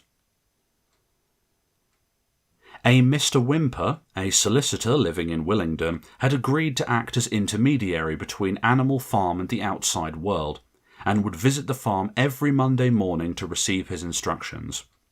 Napoleon ended his speech with his usual cry of "Long live Animal Farm!" and after the singing of Beasts of England, the animals were dismissed. Afterwards, Squealer made a round of the farm and set the animals' minds at rest. He assured them that the resolution against engaging in trade and using money had never been passed or even suggested. It was pure imagination, probably traceable in the beginning to lies circulated by Snowball. A few animals still felt faintly doubtful, but Squealer asked them shrewdly, "Are you certain that this is not something you have dreamed, comrades? Have you any record of such a resolution? Is it written down anywhere? And since it was certainly true that nothing of the kind existed in writing, the animals were satisfied that they had been mistaken. Every Monday, Mr. Whymper visited the farm as had been arranged. He was a sly-looking little man with side whiskers, a solicitor in a very small way of business, but sharp enough to have realised earlier than anyone else that Animal Farm would need a broker and that the commissions would be worth having. The animals watched his coming and going with a kind of dread and avoided him as much as possible. Nevertheless, the sight of Napoleon, on all fours, delivering orders to Whymper, who stood on 2 legs, roused their pride and partly reconciled them to the new arrangement. Their relations with the human race were now not quite the same as they had been before. The human beings did not hate Animal Farm any less now that it was prospering. Indeed, they hated it more than ever. Every human being held it as an article of faith that the farm would go bankrupt sooner or later, and, above all, that the windmill would be a failure. They would meet in the public houses and prove to one another, by means of diagrams, that the windmill was bound to fall down, or that, if it did stand up, then that it would never work. And yet, against their will, they had developed a certain respect for the efficiency with which the animals were managing their own affairs. One symptom of this was they had begun to call Animal Farm by its proper name and ceased to pretend that it was called the Manor Farm. They had also dropped their championship of Jones, who had given up hope of getting his farm back and gone to live in another part of the county. Except through Whymper, there was as yet no contact between Animal Farm and the outside world, but there were constant rumours that Napoleon was about to enter into a definite business agreement either with Mr. Pilkington of Foxwood or with Mr. Frederick of Pinchfield, but never, it was noticed, with both simultaneously. It was about this time that the pigs suddenly moved into the farmhouse and took up their residence there. Again, the animals seemed to remember that a resolution against this had been passed in the early days, and again Squealer was able to convince them that this was not the case. It was absolutely necessary, he said, that the pigs, who were the brains of the farm, should have a quiet place to work in. It was also more suited to the dignity of the leader, for of late he had taken to speaking of Napoleon under the title of leader, to live in a house than in a mere sty. Nevertheless, some of the animals were disturbed when they heard that the pigs not only took their meals in the kitchen and used the drawing room as a recreation room, but also slept in the beds. Boxer passed it off as usual with, "Napoleon is always right." But Clover, who thought she remembered a definite ruling against beds, went to the end of the barn and tried to puzzle out the 7 commandments which were inscribed there. Finding herself unable to read more than individual letters, she fetched Muriel. "Muriel," she said, "read me the 4th commandment. Does it not say something about never sleeping in a bed?" With some difficulty Muriel spelt it out. "It says, 'No animal shall sleep in a bed with sheets,'" she announced finally. Curiously enough, Clover had not remembered that the 4th commandment mentioned sheets, but as it was there on the wall, it must have done so. And Squealer, who happened to be passing at this moment, attended by 2 or 3 dogs, was able to put the whole matter in its proper perspective. "You have heard then, comrades," he said, "that we pigs now sleep in the beds of the farmhouse. And why not? You did not suppose, surely, that there was ever a ruling against beds. A bed merely means a place to sleep in. A pile of straw in a stall is a bed, properly regarded.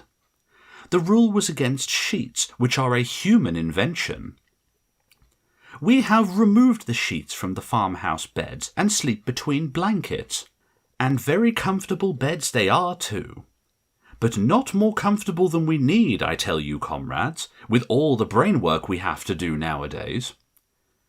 You would not rob us of our repose, would you, comrades? Would you not have us too tired to carry out our duties? Surely none of you wish to see Jones back."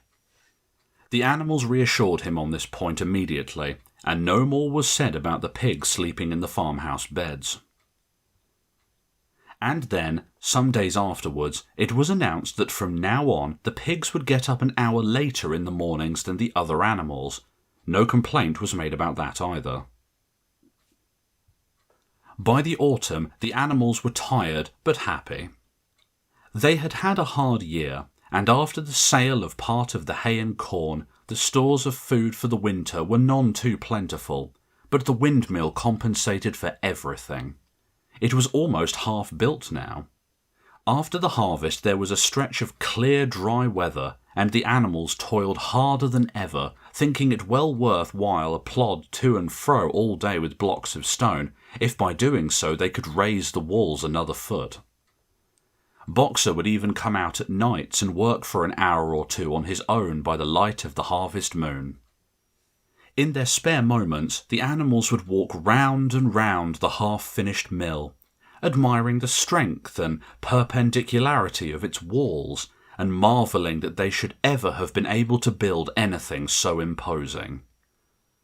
Only old Benjamin refused to grow enthusiastic about the windmill, though. As usual, he would utter nothing beyond the cryptic remark that donkeys live a long time. November came, with raging southwest winds. Building had to stop because it was now too wet to mix the cement. Finally there came a night when the gale was so violent that the farm buildings rocked on their foundations and several tiles were blown off the roof of the barn. The hens woke up squawking with terror because they had all dreamed simultaneously of hearing a gun go off in the distance. In the morning, the animals came out of their stalls to find that the flagstaff had been blown down and an elm tree at the foot of the orchard had been plucked up like a radish. They had just noticed this when a cry of despair broke every animal's throat. A terrible sight had met their eyes. The windmill was in ruins. With one accord they dashed down to the spot. Napoleon, who seldom moved out of a walk, raced ahead of them all. Yes, there it lay, the fruit of all their struggles, levelled to its foundations, the stones they had broken and carried so laboriously scattered all around. Unable at first to speak, they stood gazing mournfully at the litter of fallen stone. Napoleon paced to and fro in silence, occasionally snuffing at the ground. His tail had grown rigid and twitched sharply from side to side, a sign in him of intense mental activity. Suddenly he halted as though his mind were made up. "Comrades," he said quietly, "do you know who is responsible for this? Do you know the enemy who has come in the night and overthrown our windmill? Snowball!" He suddenly roared in a voice of thunder. "Snowball has done this thing." In sheer malignity, thinking to set back our plans and avenge himself for his ignominious expulsion, this traitor has crept here under cover of night and destroyed our work of nearly a year. Comrades, here and now I pronounce the death sentence upon Snowball. Animal hero second class, and half a bushel of apples to any animal who brings him to justice. A full bushel to anyone who captures him alive. The animals were shocked beyond measure to learn that even Snowball could be guilty of such an action. There was a cry of indignation, and everyone began thinking out ways of catching Snowball if he should ever come back. Almost immediately, the footprints of a pig were discovered in the grass at a little distance from the knoll. They could only be traced for a few yards, but appeared to lead to a hole in the hedge. Napoleon snuffed deeply at them and pronounced them to be Snowball's. He gave it as his opinion that Snowball had probably come from the direction of Foxwood Farm. "No more delays, comrades," cried Napoleon when the footprints had been examined. "There is work to be done. This very morning we begin rebuilding the windmill, and we will build all through the winter, rain or shine. We will teach this miserable traitor that he cannot undo our work so easily. Remember, comrades, there must be no alteration in our plans. They shall be carried out to the day. Forward, comrades! Long live the windmill! Long live Animal Farm! It was a bitter winter. The stormy weather was followed by sleet and snow, and then by a hard frost which did not break till well into February. The animals carried on as best they could with the rebuilding of the windmill, well knowing that the outside world was watching them and that the envious human beings would rejoice and triumph if the mill were not finished on time. Out of spite, the human beings pretended not to believe that it was Snowball who had destroyed the windmill. They said that it had fallen down because the walls were too thin. The animals knew that this was not the case. Still, it had been decided to build the walls 3 feet thick this time instead of 18 inches as before, which meant collecting much larger quantities of stone. For a long time the quarry was full of snowdrifts and nothing could be done. Some progress was made in the dry, frosty weather that followed, but it was cruel work, and the animals could not feel so hopeful about it as they had felt before. They were always cold and usually hungry as well. Only Boxer and Clover never lost heart. Squealer made excellent speeches on the joy of service and the dignity of labour, but the other animals found more inspiration in Boxer's strength and his never-failing cry of, "I will work harder." In January, food fell short. The corn ration was drastically reduced, and it was announced that an extra potato ration would be issued to make up for it. Then it was discovered that the greater part of the potato crop had been frosted in the clamps, which had not been covered thickly enough. The potatoes had become soft and discoloured, and only a few were edible. For days at a time the animals had nothing to eat but chaff and mangles. Starvation seemed to stare them in the face. It was vitally necessary to conceal this fact from the outside world. Emboldened by the collapse of the windmill, the human beings were inventing fresh lies about Animal Farm. Once again it was being put about that all the animals were dying of famine and disease, and that they were continuously fighting amongst themselves and had resorted to cannibalism and infanticide. Napoleon was well aware of the bad results that might follow if the real facts of the food situation were known, and he decided to make use of Mr. Whymper to spread a contrary impression. Hitherto, the animals had had little or no contact with Whymper on his weekly visits. Now, however, a few selected animals, mostly sheep, were instructed to remark casually in his hearing that rations had been increased.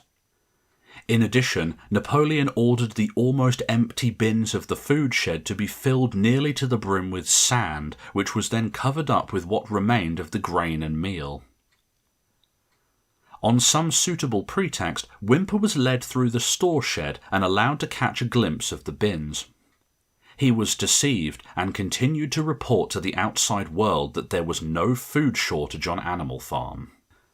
Nevertheless, towards the end of January, it became obvious that it would be necessary to procure some more grains from somewhere. In these days, Napoleon rarely appeared in public, but spent all his time in the farmhouse, which was guarded at each door by fierce-looking dogs. When he did emerge, it was in a ceremonial manner, with an escort of 6 dogs who closely surrounded him and growled if anyone came too near. Frequently he did not even appear on Sunday mornings, but issued orders through one of the other pigs, usually Squealer. One Sunday morning, Squealer announced that the hens, who had just come in to lay again, must surrender their eggs. Napoleon had accepted, through Whymper, a contract for 400 eggs a week. The price of these would pay for enough grain and meal to keep the farm going till summer came on and conditions were easier. When the hens heard this, they raised a terrible outcry. They had been warned earlier that this sacrifice might be necessary, but had not believed that it would really happen. They were just getting their clutches ready for the spring sitting, and they protested that to take the eggs away now was murder. For the first time since the expulsion of Jones, there was something resembling a rebellion. Led by 3 young black Minorca pullets, the hens made a determined effort to thwart Napoleon's wishes. Their method was to fly up to the rafters and there lay their eggs, which smashed to pieces on the floor. Napoleon acted swiftly and ruthlessly. He ordered the hens' rations to be stopped, and decreed that any animal giving so much as a grain of corn to a hen should be punished by death. The dogs saw to it that these orders were carried out.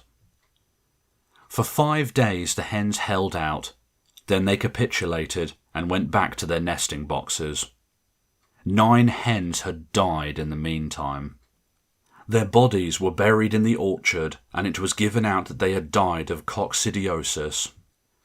Whymper heard nothing of this affair, and the eggs were duly delivered, a grocer's van driving up to the farm once a week to take them away. All this while no more had been seen of Snowball. He was rumoured to be hiding on one of the neighbouring farms, either Foxwood or Pinchfield. Napoleon was, by this time, on slightly better terms with the other farmers than before. It happened that there was, in the yard, a pile of timber which had been stacked there 10 years earlier when a beech spinney was cleared. It was well seasoned, and Whymper had advised Napoleon to sell it. Both Mr. Pilkington and Mr. Frederick were anxious to buy it. Napoleon was hesitating between the two, unable to make up his mind. It was noticed that whenever he seemed on the point of coming to an agreement with Frederick, Snowball was declared to be hiding at Foxwood, while, when he was inclined towards Pilkington, Snowball was said to be at Pinchfield. Suddenly, early in the spring, an alarming thing was discovered. Snowball was secretly frequenting the farm by night. The animals were so disturbed that they could hardly sleep in their stalls. Every night, it was said, he came creeping in under cover of darkness and performed all kinds of mischief. He stole the corn, he upset the milk pails, he broke the eggs, he trampled the seed beds, he gnawed the bark off the fruit trees. Whenever anything went wrong, it became usual to attribute it to Snowball. If a window was broken or a drain was blocked up, someone was certain to say that Snowball had come in the night and done it, and when the key of the store shed was lost, the whole farm was convinced that Snowball had thrown it down the well. Curiously enough, they went on believing this even after the mislaid key was found under a sack of meal. The cows declared unanimously that Snowball crept into their stalls and milked them in their sleep. The rats, which had been troublesome that winter, were also said to be in league with Snowball. Napoleon decreed that there should be a full investigation into Snowball's activities. With his dogs in attendance, he set out and made a careful tour of inspection of the farm buildings, the other animals following at a respectful distance. At every few steps, Napoleon stopped and snuffed the ground for traces of Snowball's footsteps, which, he said, he could detect by the smell. He snuffed in every corner, in the barn, in the cowshed, in the hen houses, in the vegetable garden, and found traces of Snowball almost everywhere. He would put his snout to the ground, give several deep sniffs, and exclaim in a terrible voice, "Snowball! He has been here! I can smell him distinctly!"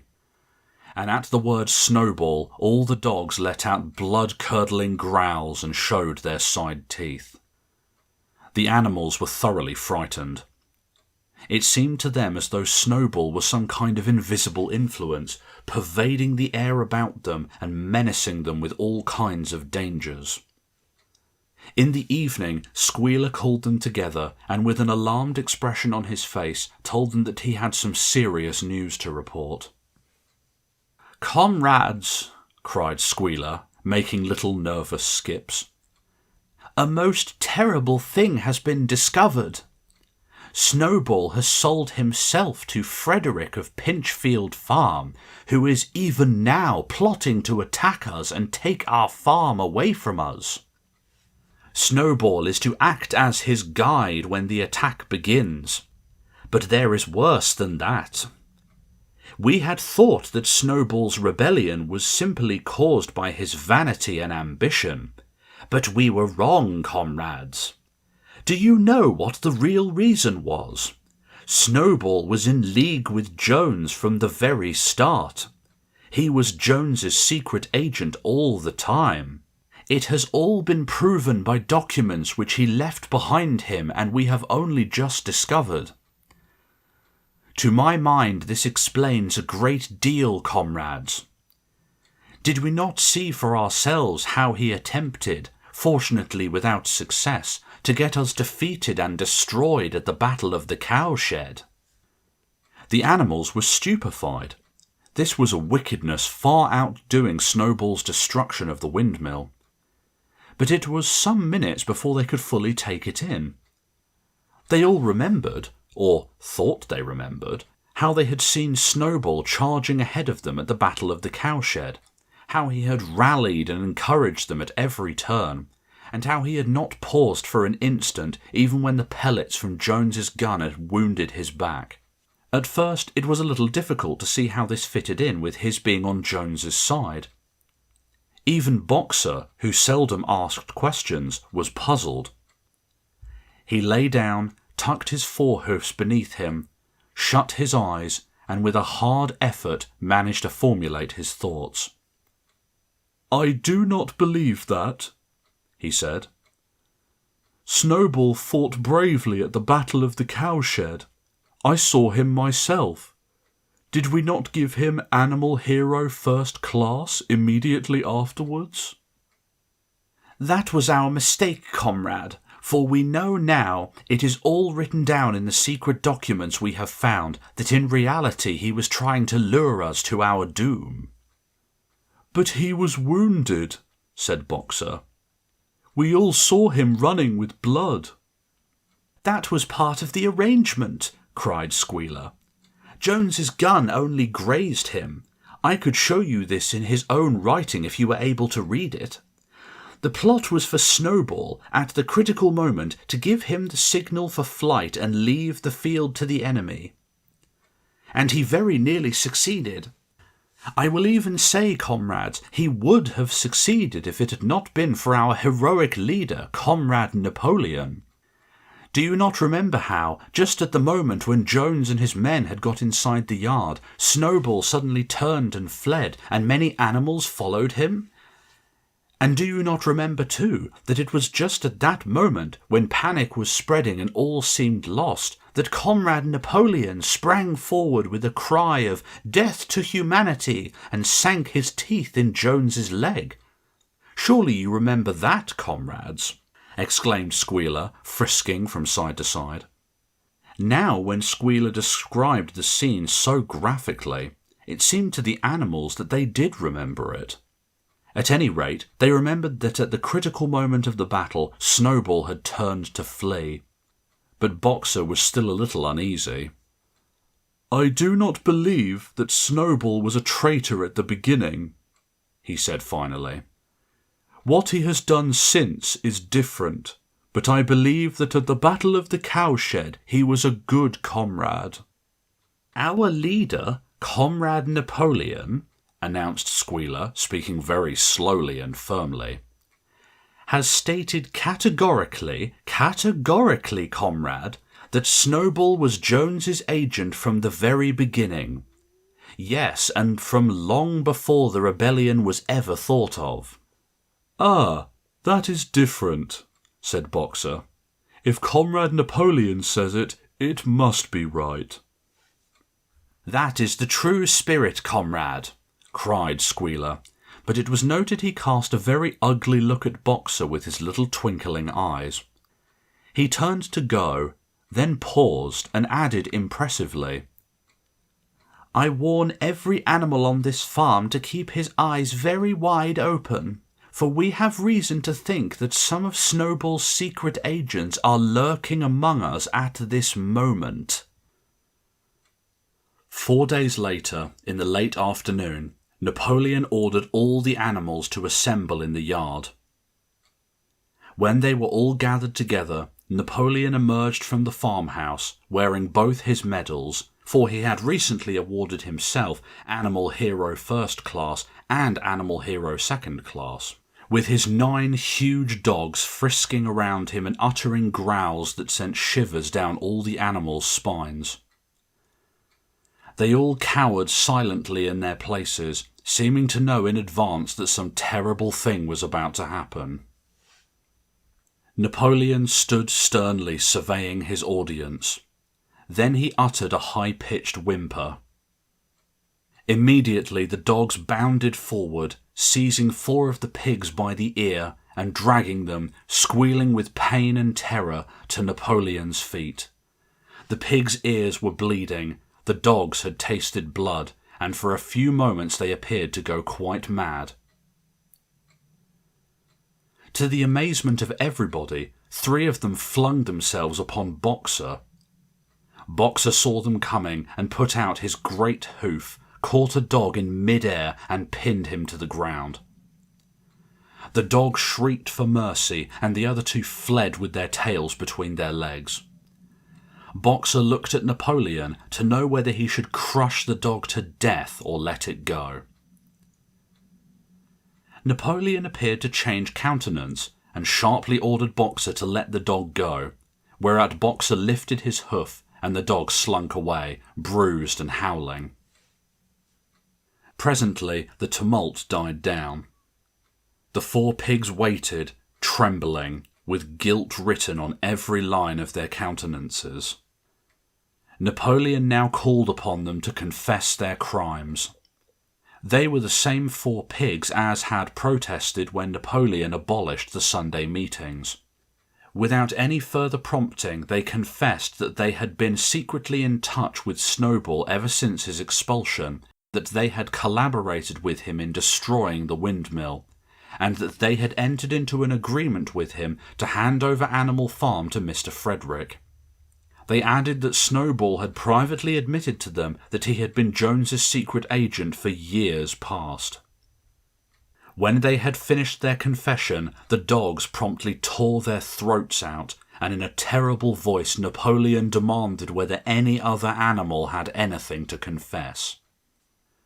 The 3 hens who had been the ringleaders in the attempted rebellion over the eggs now came forward and stated that Snowball had appeared to them in a dream and incited them to disobey Napoleon's orders. They too were slaughtered. Then a goose came forward and confessed to having secreted 6 ears of corn during the last year's harvest and eaten them in the night.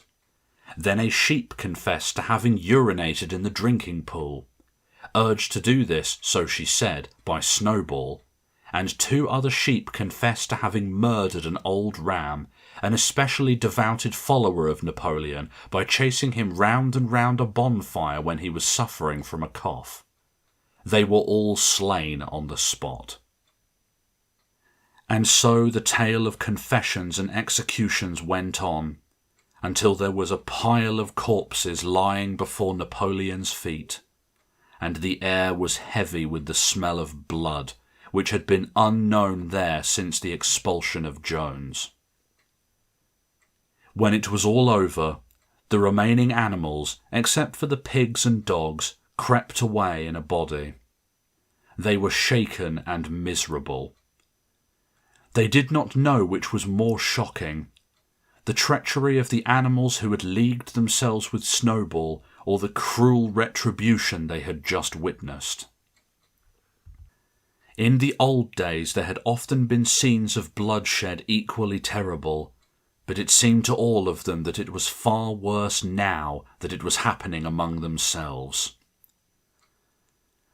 Since Jones had left the farm until today, no animal had killed another animal. Not even a rat had been killed. They made their way onto the little knoll where the half-finished windmill stood, and with one accord they all lay down as though huddling together for warmth. Clover, Muriel, Benjamin, the cows, the sheep, and a whole flock of geese and hens. Everyone, indeed, except the cat, who had suddenly disappeared just before Napoleon ordered the animals to assemble. For some time, nobody spoke. Only Boxer remained on his feet. He fidgeted to and fro, swishing his long black tail against his sides, and occasionally uttering a little whinny of surprise. Finally, he said, "I do not understand it. I would not have believed that such things could happen on our farm. It must be due to some fault in ourselves. The solution, as I see it, is to work harder. From now onwards I shall get up a full hour earlier in the mornings." And he moved off at his lumbering trot and made for the quarry. Having got there, he collected 2 successive loads of stone and dragged them down to the windmill before retiring for the night. The animals huddled about Clover, not speaking. The knoll where they were lying gave them a wide prospect across the countryside. Most of Animal Farm was within their view. The long pasture stretching down to the main road, the hayfield, the spinney, the drinking pool, the ploughed fields where the young wheat was thick and green, and the red roofs of the farm buildings with the smoke curling from the chimneys. It was a clear spring evening. The grass and the bursting hedges were gilded by the light rays of the sun. Never had the farm, and with a kind of surprise they remembered that it was their own farm, every inch of it their own property, appeared to the animals so desirable a place. As Clover looked down the hillside, her eyes filled with tears. If she could have spoken her thoughts, it would have been to say that this was not what they had aimed at when they had set themselves years ago to work for the overthrow of the human race. These scenes of terror and slaughter were not what they had looked forward to on that night when old Major first stirred them to rebellion. If she herself had had any picture of the future, it had been of a society of animals set free from hunger and the whip, all equal, each working according to his capacity, the strong protecting the weak, as she had protected the lost brood of ducklings with her foreleg on the night of Major's speech. Instead, and she did not know why, they had come to a time where no one dared speak his mind, when fierce, growling dogs roamed everywhere, and when you had to watch your comrades torn to pieces after confessing to shocking crimes. There was no thought of rebellion or disobedience in her mind. She knew that, even as things were, they were far better off than they had been in the days of Jones, and that before all else it was needful to prevent the return of the human beings. Whatever happened, she would remain faithful, work hard, carry out the orders that were given to her, and accept the leadership of Napoleon. But still, it was not for this that she and all the other animals had hoped and toiled. It was not for this that they had built the windmill and faced the bullets of Jones's gun. Such were her thoughts, though she lacked the words to express them. At last, feeling this to be in some way a substitute for the words she was unable to find, she began to sing Beasts of England. The other animals sitting round her took it up, and they sang it 3 times over, very tunefully, but slowly and mournfully, in a way they had never sung it before. They had just finished singing it for the third time when Squealer, attended by 2 dogs, approached them with the air of having something important to say. He announced that, by a special decree of Comrade Napoleon, Beasts of England had been abolished. From now onwards it was forbidden to sing it. The animals were taken aback. "Why?" cried Muriel. "It is no longer needed, comrade," said Squealer stiffly.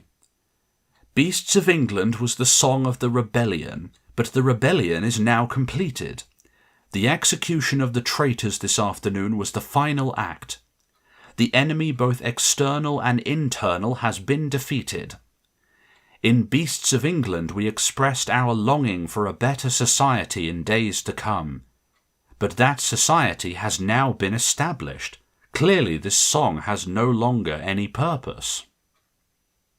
Frightened though they were, some of the animals might possibly have protested, but at this moment the sheep set up their usual bleating of 4 legs good, 2 legs bad, which went on for several minutes and put an end to the discussion.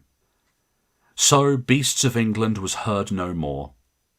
In its place, Minimus, the poet, had composed another song which began, "Animal farm, never through me shall thou come to harm." And this was sung every Sunday morning after the hoisting of the flag. But somehow neither the words nor the tune ever seemed to the animals to come up to Beasts of England. A few days later, when the terror caused by the executions had died down, some of the animals remembered, or thought they remembered, that the 6th commandment decreed, "No animal shall kill any other animal." And, though no one cared to mention it in the hearing of the pigs or the dogs, it was felt that the killings which had taken place did not square with this. Clover asked Benjamin to read her the 6th commandment, and when Benjamin, as usual, said that he refused to meddle in such matters, she fetched Muriel. Muriel read the commandment for her. It ran, "No animal shall kill any other animal without cause." Somehow or other, the last 2 words had slipped out of the animals' memory. But they saw now that the commandment had not been violated, for clearly there was good reason for killing the traitors who had leagued themselves with Snowball.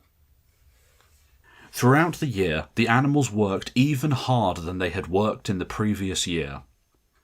To rebuild the windmill, with walls twice as thick as before, and to finish it by the appointed date, together with the regular work of the farm, was a tremendous labour. There were times when it seemed to the animals that they had worked longer hours and fed no better than they had done in Jones's day.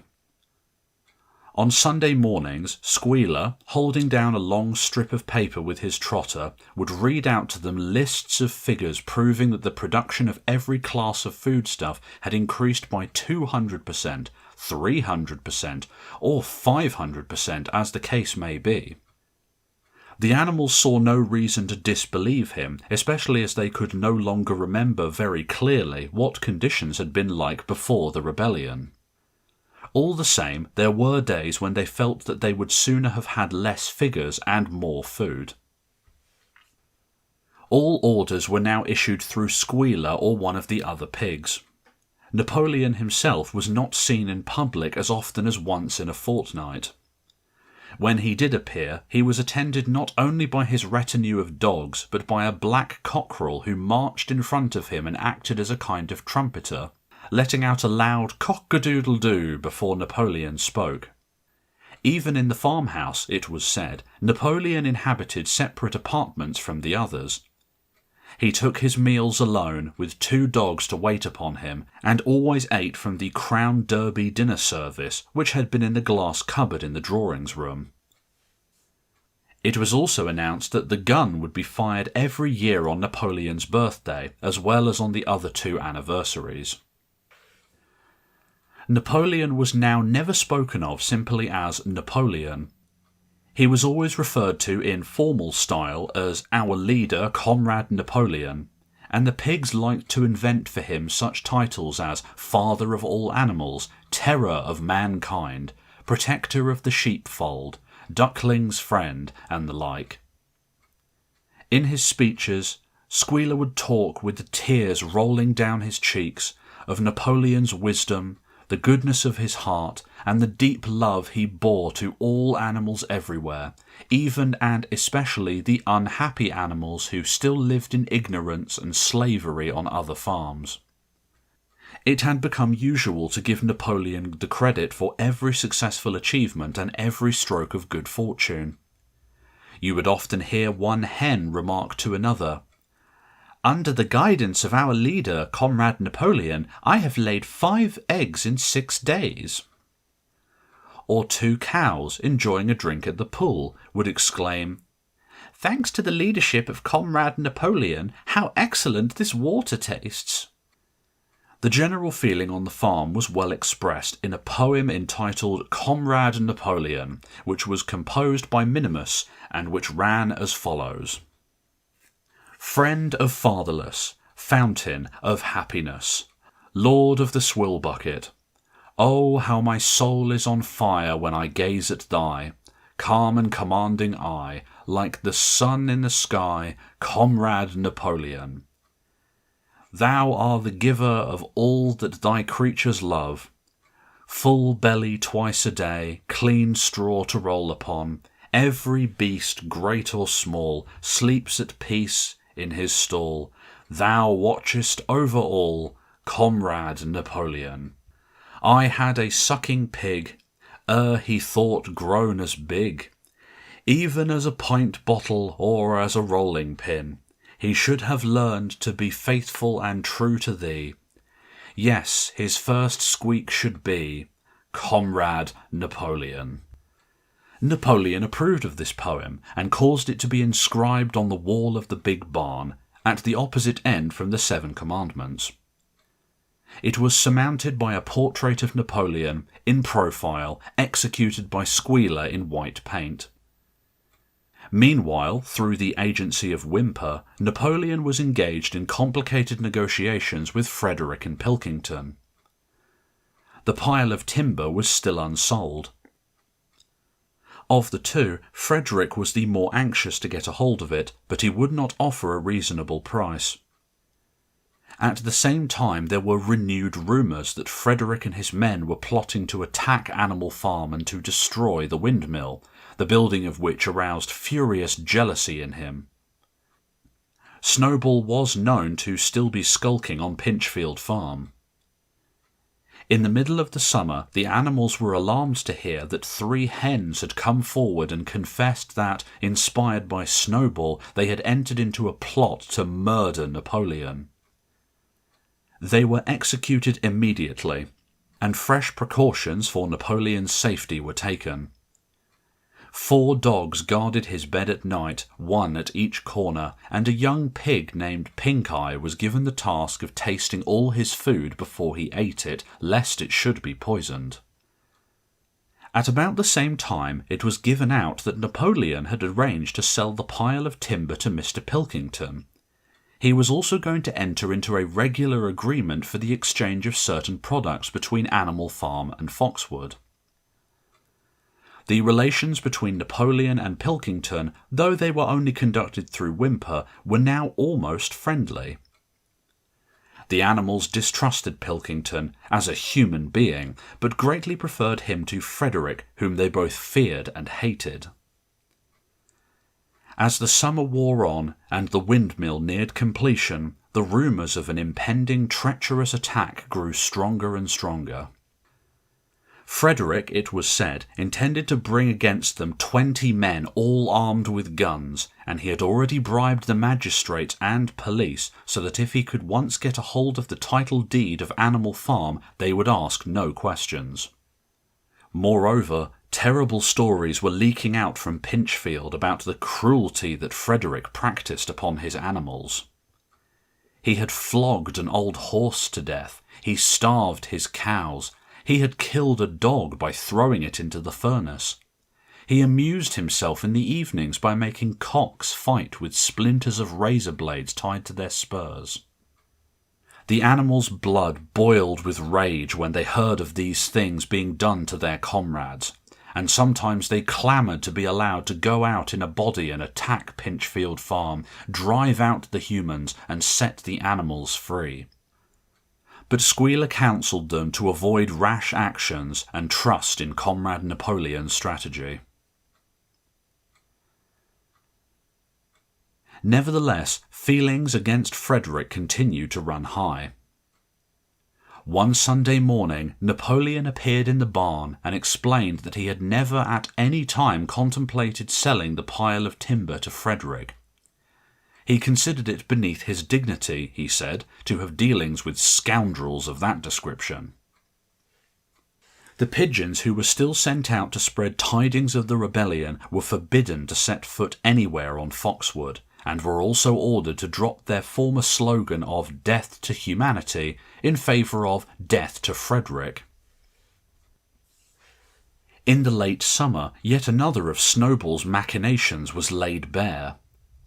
The wheat crop was full of weeds, and it was discovered that on one of his nocturnal visits Snowball had mixed weed seeds in with corn seed. A gander who had been privy to the plot had confessed his guilt to Squealer and immediately committed suicide by swallowing deadly nightshade berries. The animals now also learned that Snowball had never, as many of them had believed hitherto, received the Order of Animal Hero First Class. This was merely a legend which had been spread some time after the Battle of the Cowshed by Snowball himself. So far from being decorated, he had been censured for showing cowardice in battle. Once again, some of the animals heard this with a certain bewilderment, but Squealer was soon able to convince them that their memories had been at fault.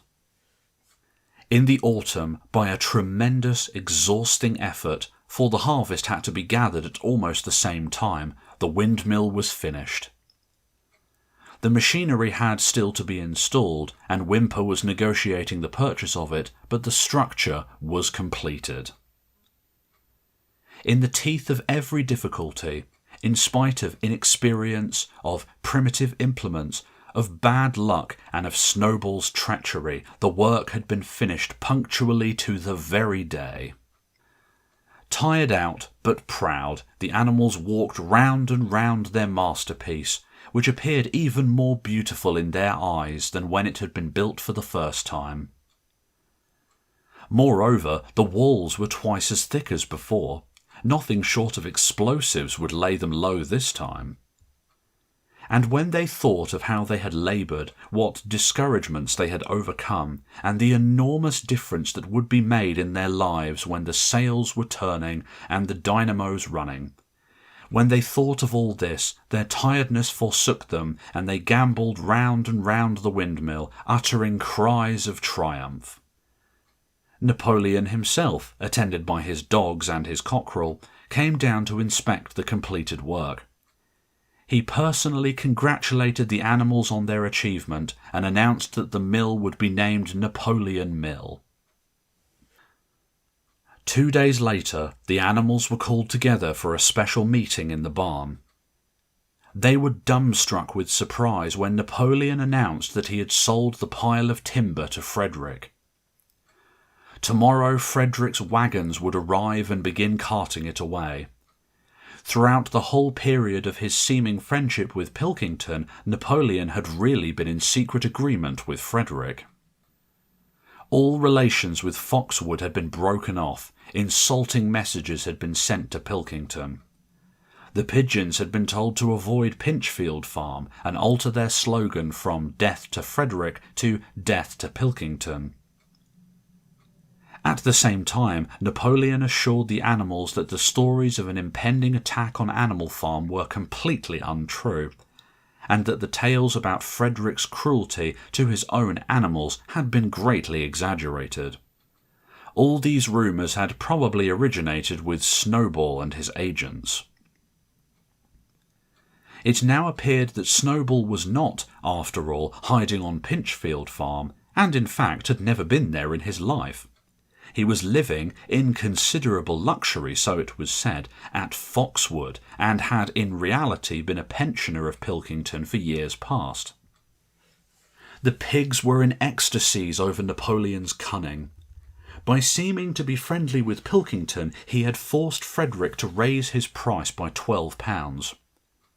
But the superior quality of Napoleon's mind, said Squealer, was shown in the fact that he trusted nobody, not even Frederick. Frederick had wanted to pay for the timber with something called a cheque, which, it seemed, was a piece of paper with a promise to pay written upon it. But Napoleon was far too clever for him. He had demanded payment in real £5 notes, which were to be handed over before the timber was removed. Already Frederick had paid up, and the sum he had paid was just enough to buy the machinery for the windmill. Meanwhile, the timber was being carted away at high speed. When it was all gone, another special meeting was held in the barn for the animals to inspect Frederick's banknotes. Smiling beautifully and wearing both his decorations, Napoleon reposed on a bed of straw on the platform, with the money at his side, neatly piled on a china dish from the farmhouse kitchen. The animals filed slowly past, and each gazed his fill. And Boxer put out his nose to sniff at the banknotes, and the flimsy white things stirred and rustled in his breath. 3 days later there was a terrible hullabaloo. Whymper, his face deadly pale, came racing up the path on his bicycle, flung it down in the yard, and rushed straight to the farmhouse. The next moment a choking roar of rage sounded from Napoleon's apartments. The news of what had happened spread around the farm like wildfire. The banknotes were forgeries. Frederick had got the timber for nothing. Napoleon called the animals together immediately, and in a terrible voice pronounced the death sentence upon Frederick. When captured, he said, Frederick should be boiled alive. At the same time, he warned them that after this treacherous deed, the worst was to be expected. Frederick and his men might make their long-expected attack at any moment. Sentinels were placed at all the approaches to the farm. In addition, 4 pigeons were sent to Foxwood with a conciliatory message, which it was hoped might re-establish good relations with Pilkington. The very next morning the attack came. The animals were at breakfast when the lookouts came racing in with the news that Frederick and his followers had already come through the 5-barred gate. Boldly enough, the animals sallied forth to meet them, but this time they did not have the easy victory that they had had in the Battle of the Cowshed. There were 15 men with half a dozen guns between them, and they opened fire as soon as they got within 50 yards. The animals could not face the terrible explosions and the stinging pellets, and in spite of the efforts of Napoleon and Boxer to rally them, they were soon driven back. A number of them were already wounded. They took refuge in the farm buildings and peeped cautiously out from chinks and knotholes. The whole of the big pasture, including the windmill, was in the hands of the enemy. For the moment, even Napoleon seemed at a loss. He paced up and down without a word, his tail rigid and twitching. Wistful gazes were sent in the direction of Foxwood. If Pilkington and his men would help them, the day might yet be won. But at this moment the 4 pigeons, who had been sent out on the day before, returned, one of them bearing a scrap of paper from Pilkington. On it was pencilled the words, "Serves you right." Meanwhile, Frederick and his men had halted around the windmill. The animals watched them, and a murmur of dismay went round. 2 of the men had produced a crowbar and a sledgehammer. They were going to knock the windmill down. "Impossible!" cried Napoleon. "We have built the walls too thick for that. They would not knock it down in a week. Courage, comrades!" but Benjamin was watching the movements of the men intently. The two with the hammer and the crowbar were drilling a hole near the base of the windmill. Slowly, and with an air almost of amusement, Benjamin nodded his long muzzle. "I thought so," he said. "Do you not see what they are doing? In another moment they are going to pack blasting powder into that hole." Terrified, the animals waited. It was impossible now to venture out of the shelter of the buildings. After a few minutes, the men were seen to be running in all directions. Then there was a deafening roar. The pigeons swirled into the air, and all the animals, except Napoleon, flung themselves flat on their bellies and hid their faces.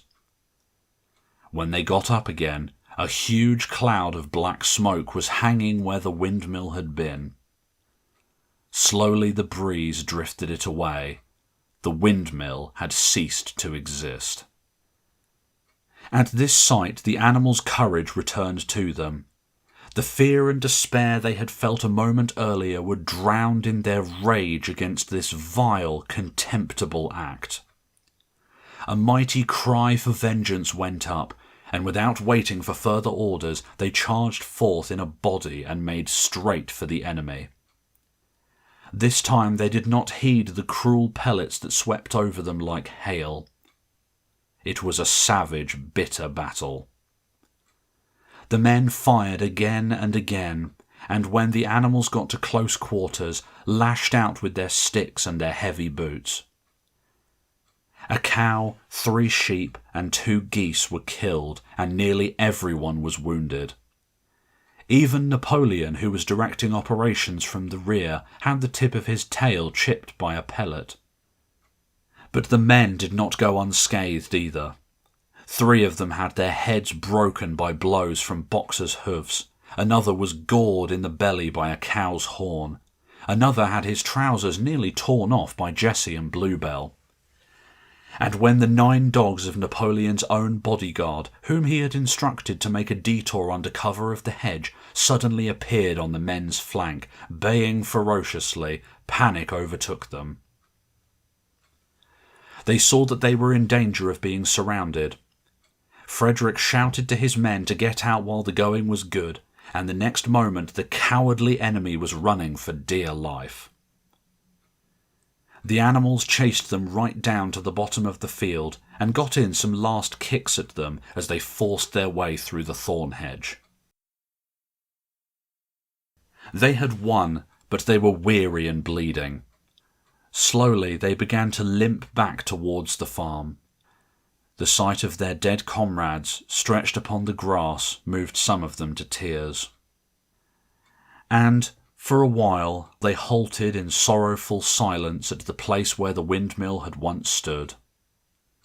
Yes, it was gone. Almost the last trace of their labour was gone. Even the foundations were partially destroyed. And in rebuilding it they could not this time, as before, make use of the fallen stones. This time the stones had vanished too. The force of the explosion had flung them to distances of hundreds of yards. It was though the windmill had never been.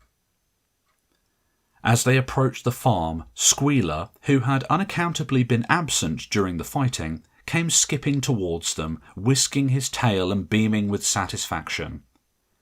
And the animals heard, from the direction of the farm buildings, the solemn booming of a gun. "What is that gun firing for?" said Boxer. "To celebrate our victory," cried Squealer. "What victory?" said Boxer. His knees were bleeding. He had lost a shoe and split his hoof, and a dozen pellets had lodged themselves in his hind leg.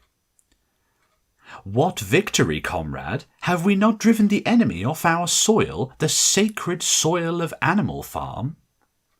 "But they have destroyed the windmill. We had worked on it for 2 years. "What matter? We will build another windmill. We will build 6 windmills if we feel like it. You do not appreciate, comrade, the mighty thing that we have done. The enemy was in occupation of this very ground that we stand upon, and now, thanks to the leadership of Comrade Napoleon, we have won every inch of it back again." "Then we have won back what we had before," said Boxer. "That is our victory," said Squealer. They limped into the yard. The pellets under the skin of Boxer's leg smarted painfully. He saw ahead of him the heavy labour of rebuilding the windmill from the foundations, and, already in imagination, he braced himself for the task. But for the first time it occurred to him that he was 11 years old, and that perhaps his great muscles were not quite what they had once been. But when the animals saw the green flag flying, and heard the gun firing again, 7 times it was fired in all, and heard the speech that Napoleon made, congratulating them on their conduct, it did seem to them, after all, that they had won a great victory. The animals slain in the battle were given a solemn funeral. Boxer and Clover pulled the wagon which served as a hearse, and Napoleon himself walked at the head of the procession. 2 whole days were given over to celebrations. There were songs, speeches, and more firing of the gun, and a special gift of an apple was bestowed upon every animal, with 2 ounces of corn for each bird and 3 biscuits for each dog. It was announced that the battle would be called the Battle of the Windmill, and that Napoleon had created a new decoration, the Order of the Green Banner, which he had conferred upon himself. In the general rejoicings, the unfortunate affair of the banknotes was forgotten. It was a few days later than this that the pigs came upon a case of whisky in the cellar of the farmhouse. It had been overlooked at the time when the house was first occupied. That night there came from the farmhouse the sound of loud singing, in which, to everyone's surprise, the strains of Beasts of England were mixed up. At about 9:30, Napoleon, wearing an old bowler hat of Mr. Jones's, was distinctly seen to emerge from the back door, gallop rapidly around the yard, and disappear indoors again. But in the morning a deep silence hung over the farmhouse. Not a pig appeared to be stirring. It was nearly 9 o'clock when Squealer made his appearance, walking slowly and dejectedly, his eyes dull, his tail hanging limply behind him, and with every appearance of being seriously ill. He called the animals together and told them that he had a terrible piece of news to impart. Comrade Napoleon was dying. A cry of lamentation went up. Straw was laid down outside the doors of the farmhouse, and the animals walked on tiptoe. With tears in their eyes, they asked one another what they should do if their leader were taken away from them. A rumour went round that Snowball had, after all, contrived to introduce poison into Napoleon's food. At 11 o'clock, Squealer came out to make another announcement. As his last act upon earth, Comrade Napoleon had pronounced a solemn decree. The drinking of alcohol was to be punished by death. By the evening, however, Napoleon appeared to be somewhat better, and the following morning Squealer was able to tell them that he was well on the way to recovery. By the evening of that day, Napoleon was back at work, and on the next day it was learned that he had instructed Whymper to purchase in Willingdon some booklets on brewing and distilling. A week later, Napoleon gave orders that the small paddock beyond the orchard, which it had previously been intended to set aside as a grazing ground for animals who were past work, was to be ploughed up. It was given that the pasture was exhausted and needed reseeding, but it soon became known that Napoleon intended to sow it with barley. About this time there occurred a strange incident which hardly anyone was able to understand. One night, at about 12 o'clock, there was a loud crash in the yard, and the animals rushed out of their stalls. It was a moonlit night. At the foot of the end wall of the big barn where the 7 commandments were written, there lay a ladder broken in 2 pieces. Squealer, temporarily stunned, was sprawled beside it, and near at hand there lay a lantern, a paintbrush, and an overturned pot of white paint. The dogs immediately made a ring round Squealer and escorted him back to the farmhouse as soon as he was able to walk. None of the animals could form any idea as to what this meant, except old Benjamin, who nodded his muzzle with a knowing air and seemed to understand but would say nothing. But a few days later, Muriel, reading over the 7 commandments to herself, noticed that there was yet another of them which the animals had remembered wrong. They had thought the 5th commandment was, "No animal shall drink alcohol," but there were 2 words that they had forgotten. Actually, the commandment read, "No animal shall drink alcohol to excess." Boxer's split hoof was a long time in healing. They had started the rebuilding of the windmill the day after the victory celebrations were ended. Boxer refused to take even a day off work and made it a point of honour not to let it be seen that he was in pain. In the evenings he would admit privately to Clover that the hoof troubled him a great deal. Clover treated the hoof with poultices of herbs which she prepared by chewing them, and both she and Benjamin urged Boxer to work less hard. "A horse's lungs do not last for ever," she said to him, but Boxer would not listen. He had, he said, only one real ambition left, to see the windmill well under way before he reached the age for retirement. At the beginning, when the laws of Animal Farm were first formulated, the retiring age had been fixed for horses and pigs at 12, for cows at 14, for dogs at 9, for sheep at 7, and for geese and hens at 5. Liberal old age pensions had been agreed upon. As yet no animal had actually retired on pension, but of late the subject had been discussed more and more. Now that the small field beyond the orchard had been set aside for barley, it was rumoured that a corner of the large pasture was to be fenced off and turned into a grazing ground for superannuated animals. For a horse, it was said, the pension would be £5 of corn a day and, in winter, £15 of hay, with a carrot or possibly an apple on public holidays. Boxer's 12th birthday was due in the late summer of the following year. Meanwhile, life was hard. The winter was as cold as the last one had been, and food was even shorter. Once again all rations were reduced, except for those of the pigs and the dogs.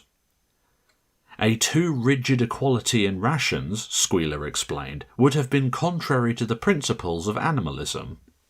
In any case, he had no difficulty in proving to the other animals that they were not in reality short of food, whatever the appearances might be.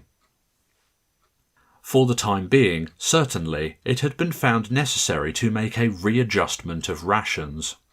Squealer always spoke of it as a readjustment, never as a reduction. But in comparison with the days of Jones, the improvement was enormous. Reading out the figures in a shrill, rapid voice, he proved to them in detail that they had had more oats, more hay, more turnips than they had had in Jones's day, and that they worked shorter hours, that their drinking water was of better quality, that they lived longer, that a larger proportion of their young ones survived infancy, and that they had more straw in their stalls and suffered less from fleas. The animals believed every word of it. Truth to tell, Jones and all he stood for had almost faded out of their memories. They knew that life nowadays was harsh and bare, that they were often hungry and often cold, and that they were usually working when they were not asleep. But doubtless it had been worse in the old days. They were glad to believe so. Besides, in those days they had been slaves and now they were free, and that made all the difference, as Squealer did not fail to point out. There were many more mouths to feed now. In the autumn, the 4 sows had all littered about simultaneously, producing 31 young pigs between them. The young pigs were piebald, and as Napoleon was the only boar on the farm, it was possible to guess at their parentage. It was announced later, when bricks and timber had been purchased, a schoolroom would be built in the farmhouse garden. For the time being, the young pigs were given their instruction by Napoleon himself in the farmhouse kitchen. They took their exercise in the garden and were discouraged from playing with the other young animals. About this time, too, it was laid down as a rule that when a pig and any other animal met on the path, the other animal must stand aside, and that all pigs, of whatever degree, were to have the privilege of wearing green ribbons on their tails on Sundays. The farm had had a fairly successful year, but was still short of money. There were the bricks, sand and lime for the schoolroom to be purchased, and it would also be necessary to begin saving up again for the machinery for the windmill. Then there were lamp oil and candles for the house, sugar for Napoleon's own table. He forbade this to the other pigs on the ground that it made them fat. And all the usual replacements such as tools, nails, string, coal, wire, scrap iron and dog biscuits. A stump of hay and part of the potato crop were sold off, and the contract for eggs was increased to 600 a week, so that year the hens barely hatched enough chicks to keep their numbers at the same level. Rations, reduced in December, were reduced again in February, and lanterns in the stall were forbidden to save oil. But the pigs seemed comfortable enough, and in fact were putting on weight if anything. One afternoon in late February, a warm, rich, appetizing scent, such as the animals had never smelt before, wafted itself across the yard from the little brew-house which had been disused in Jones's time, and which stood beyond the kitchen. Someone said it was the smell of cooking barley. The animals sniffed the air hungrily and wondered whether a warm mash was being prepared for their summer. But no warm mash appeared, and on the following Sunday it was announced that from now onwards all barley would be reserved for the pigs. The field beyond the orchard had already been sown with barley, and the news soon leaked out that every pig was now receiving a ration of a pint of beer daily, with half a gallon for Napoleon himself, which was always served to him in the Crown Derby soup tureen. But if there were hardships to be borne, they were partly offset by the fact that life nowadays had a greater dignity than it had had before. There were more songs, more speeches, more processions. Napoleon had commanded that once a week there should be held something called a spontaneous demonstration, the object of which was to celebrate the struggles and triumphs of Animal Farm. At the appointed time, the animals would leave their work and march round the precincts in the farm in military formation, with the pigs leading, then the horses, then the cows, then the sheep, and then the poultry. The dogs flanked the procession, and at the head of all marched Napoleon's black cockerel. Boxer and Clover always carried between them a green banner marked with the hoof and the horn, and the caption, "Long live Comrade Napoleon." Afterwards there were recitations of poems composed in Napoleon's honour, and a speech made by Squealer giving particulars of the latest increases in the production of foodstuff, and on occasion a shot was fired from the gun. The sheep were the greatest devotees of the spontaneous demonstration, and if anyone complained, as a few animals sometimes did when no pigs or dogs were near, that they wasted time and meant a lot of standing about in the cold, the sheep were sure to silence them with a tremendous bleating of 4 legs good, 2 legs bad. But by and large the animals enjoyed these celebrations. They found it comforting to be reminded that, after all, they were truly their own masters and that the work they did was for their own benefit. So that, what with the songs, the processions, Squealer's list of figures, the thunder of the gun, the crowing of the cockerel, and the fluttering of the flag, they were able to forget that their bellies were empty, at least part of the time. In April, Animal Farm was proclaimed a republic, and it became necessary to elect a president. There was only one candidate, Napoleon, who was elected unanimously. On the same day, it was given out that fresh documents had been discovered which revealed further details about Snowball's complicity with Jones. It now appeared that Snowball had not, as the animals had previously imagined, merely attempted to lose the Battle of the Cowshed by means of a stratagem, but had been openly fighting on Jones's side. In fact, it was he who had actually been the leader of the human forces and charged into battle with the words "Long live humanity" on his lips. The wounds on Snowball's back, which a few of the animals still remembered to have seen, had been inflicted by Napoleon's teeth. In the middle of the summer, Moses the raven suddenly reappeared on the farm after an absence of several years. He was quite unchanged, still did no work, and talked in the same strain as ever about Sugar Candy Mountain. He would perch on a stump, flap his black wings, and talk by the hour to anyone who would listen. "Up there, comrades," he would say, solemnly pointing at the sky with his large beak. "Up there, just on the other side of that dark cloud that you can see, there it lies, Sugar Candy Mountain, that happy country where we poor animals shall rest forever from our labours." He even claimed to have been there on one of his higher flights, and to have seen the everlasting fields of clover, and the linseed cake and lump sugar growing on the hedges. Many of the animals believed him. Their lives now, they reasoned, were hungry and laborious. Was it not right and just that a better world should exist somewhere else? A thing that was difficult to determine was the attitude of the pigs towards Moses. They all declared contemptuously that his stories about Sugar Candy Mountain were lies, and yet they allowed him to remain on the farm, not working, with an allowance of a gill of beer a day. After his hoof had healed up, Boxer worked harder than ever. Indeed, all the animals worked like slaves that year. Apart from the regular work of the farm and the rebuilding of the windmill, there was the schoolhouse for the young pigs, which was started in March. Sometimes the long hours on insufficient food were hard to bear, but Boxer never faltered. In nothing that he said or did was there any sign that his strength was not what it had been. It was only his appearance that was a little altered. His hide was less shiny than it had used to be, and his great haunches appeared to have shrunken. The others said, "Boxer will pick up when the spring grass comes on." But the spring came, and Boxer grew no fatter.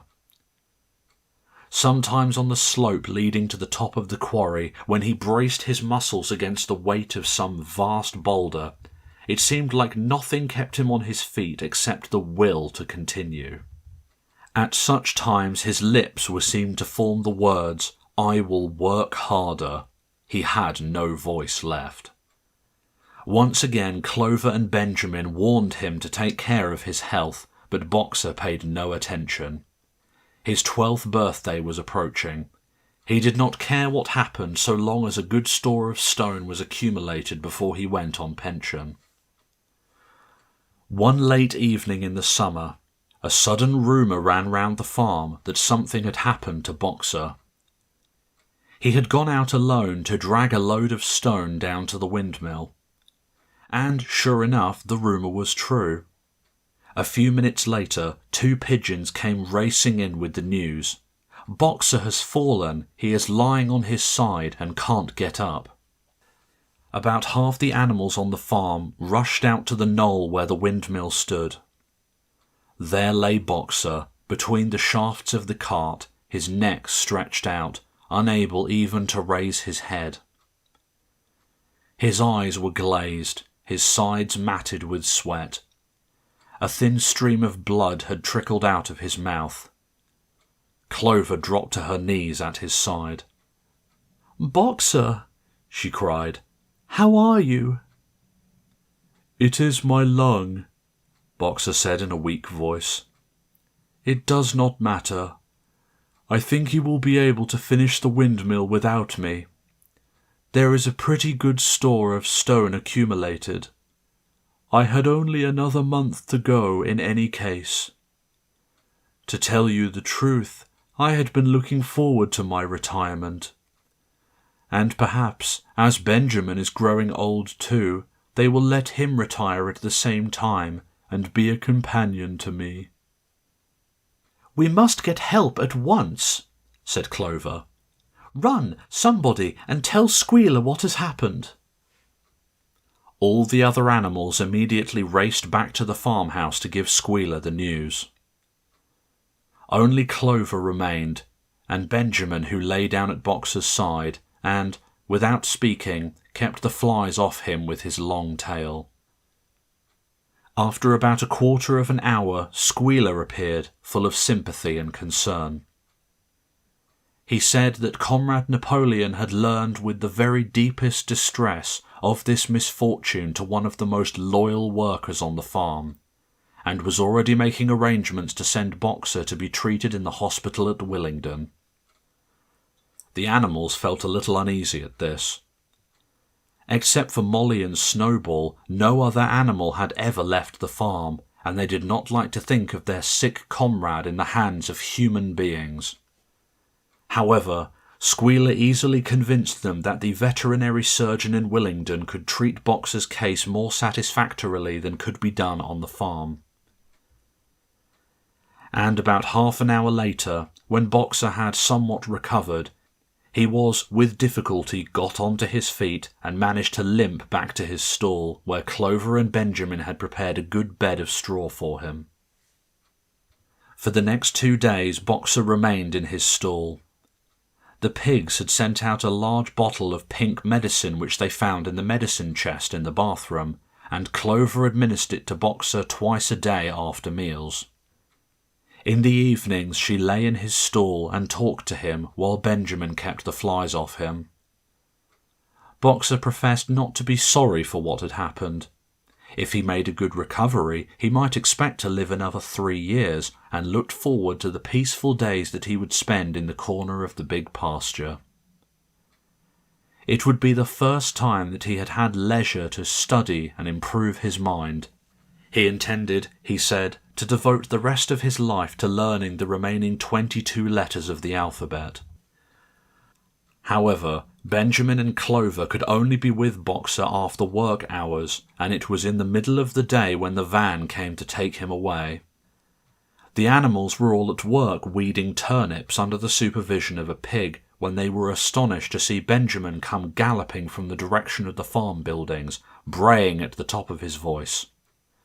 It was the first time that they had ever seen Benjamin excited. Indeed, it was the first time anyone had ever seen him gallop. "Quick, quick," he shouted. "Come at once, they're taking Boxer away." Without waiting for orders from the pig, the animals broke off work and raced back to the farm buildings. Sure enough, there in the yard was a large closed van drawn by 2 horses, with lettering on its side and a sly-looking man in a low-crowned bowler hat sitting on the driver's seat, and Boxer's stall was empty. The animals crowded the van. "Goodbye, Boxer," they chorused. "Goodbye." "Fools, fools!" shouted Benjamin, prancing round them and stamping the earth with his small hoofs. "Fools! Do you not see what is written on the side of that van?" That gave the animals pause, and there was a hush. Muriel began to spell out the words, but Benjamin pushed her aside, and in the midst of a deadly silence he read, "Alfred Simmons, horse slaughter and glue boiler, Willingdon, dealer in hides and bone meal, kennels supplied. Do you not understand what this means? They are taking Boxer to the knackers." A cry of horror burst from all the animals. At this moment the man on the box whipped up his horses and the van moved out of the yard at a small trot. All the animals followed, crying out at the top of their voices. Clover forced her way to the front. The van began to gather speed. Clover tried to stir her stout limbs to a gallop and achieved a canter. "Boxer!" she cried. "Boxer! Boxer! Boxer!" And just at this moment, as though he had heard the uproar outside, Boxer's face, with the white stripe down his nose, appeared at the small window at the back of the van. "Boxer!" cried Clover in a terrible voice. "Boxer, get out! Get out quickly! They're taking you to your death!" All the animals took up the cry of, "Get out, Boxer! Get out!" but the van was already gathering speed and drawing away from them. It was uncertain whether Boxer had understood what Clover had said. But a moment later his face disappeared from the window, and there was the sound of a tremendous drumming of hoofs inside the van. He was trying to kick his way out. The time had been when a few kicks from Boxer's hoofs would have smashed the van to matchwood. But alas, his strength had left him, and in a few moments the sound of drumming hoofs grew fainter and died away. In desperation, the animals began appealing to the two horses which drew the van to stop. "Comrades, comrades," they shouted, "don't take your own brother to his death." But the stupid brutes, too ignorant to realize what was happening, merely set back their ears and quickened their pace. Boxer's face did not reappear at the window. Too late, someone thought of racing ahead and shutting the 5-barred gate, but in another moment the van was through it and rapidly disappearing down the road. Boxer was never seen again. 3 days later, it was announced that he had died in the hospital at Willingdon, in spite of receiving every attention a horse could have. Squealer came to announce the news to the others. He had, he said, been present during Boxer's last hours. "It was the most affecting sight I've ever seen," said Squealer, lifting his trotter and wiping away a tear. "I was at his bedside to the very last, and at the end, almost too weak to speak, he whispered in my ear that his sole sorrow was to have passed on before the windmill was finished. 'Forward, comrades,' he whispered, 'forward in the name of the rebellion. Long live Animal Farm! Long live Comrade Napoleon! Napoleon is always right.' Those were his very last words, comrades." Here Squealer's demeanour suddenly changed. He fell silent for a moment, and his little eyes darted suspicious glances from side to side before he proceeded. It had come to his knowledge, he said, that a foolish and wicked rumour had been circulated at the time of Boxer's removal. Some of the animals had noticed that the van which took Boxer away was marked "Horse Slaughterer," and had actually jumped to the conclusion that Boxer was being sent to the knackers. It was almost unbelievable, said Squealer, that any animal could be so stupid. Surely, he cried indignantly, whisking his tail and skipping from side to side, surely they knew their beloved leader, Comrade Napoleon, better than that. But the explanation was really very simple. The van had previously been the property of the knacker and had been bought by the veterinary surgeon, who had not yet painted the old name out. That was how the mistake had arisen. The animals were enormously relieved to hear this, and when Squealer went on to give further graphic details of Boxer's deathbed, the admirable care he had received, and the expensive medicines for which Napoleon had paid without a thought as to the cost, their last doubts disappeared, and the sorrow that they had felt for their comrade's death was tempered by the thought that at least he died happy. Napoleon himself appeared at the meeting on the following Sunday morning and pronounced a short oration in Boxer's honour. It had not been possible, he said, to bring back their lamented comrade's remains for interment on the farm, but he had ordered a large wreath to be made from the laurels of the farmhouse garden and sent down to be placed on Boxer's grave. And in a few days' time the pigs intended to hold a memorial banquet in Boxer's honour. Napoleon ended his speech with a reminder of Boxer's two favourite maxims: "I will work harder," and "Comrade Napoleon is always right." Maxims, he said, which every animal would do well to adopt as his own. On the day appointed for the banquet, the grocer's van drove up from Willingdon and delivered a large wooden crate at the farmhouse. That night there was the sound of uproarious singing, which was followed by what sounded like a violent quarrel, and ended at about 11 o'clock with a tremendous crash of glass. No one stirred in the farmhouse before noon on the following day, and the word went round that from somewhere or other the pigs had acquired the money to buy themselves another case of whisky. Years passed. The seasons came and went. The short animal lives fled by. A time came when there was no one who remembered the old days before the rebellion, except Clover, Benjamin, Moses the raven, and a number of the pigs. Muriel was dead. Bluebell, Jessie, and Pincher were dead. Jones, too, was dead. He had died in an inebriate's home in another part of the country. Snowball was forgotten. Boxer was forgotten, except by the few who had known him. Clover was an old stout mare now, stiff in the joints and with a tendency to rheumy eyes. She was 2 years past the retiring age, but in fact no animal had ever actually retired.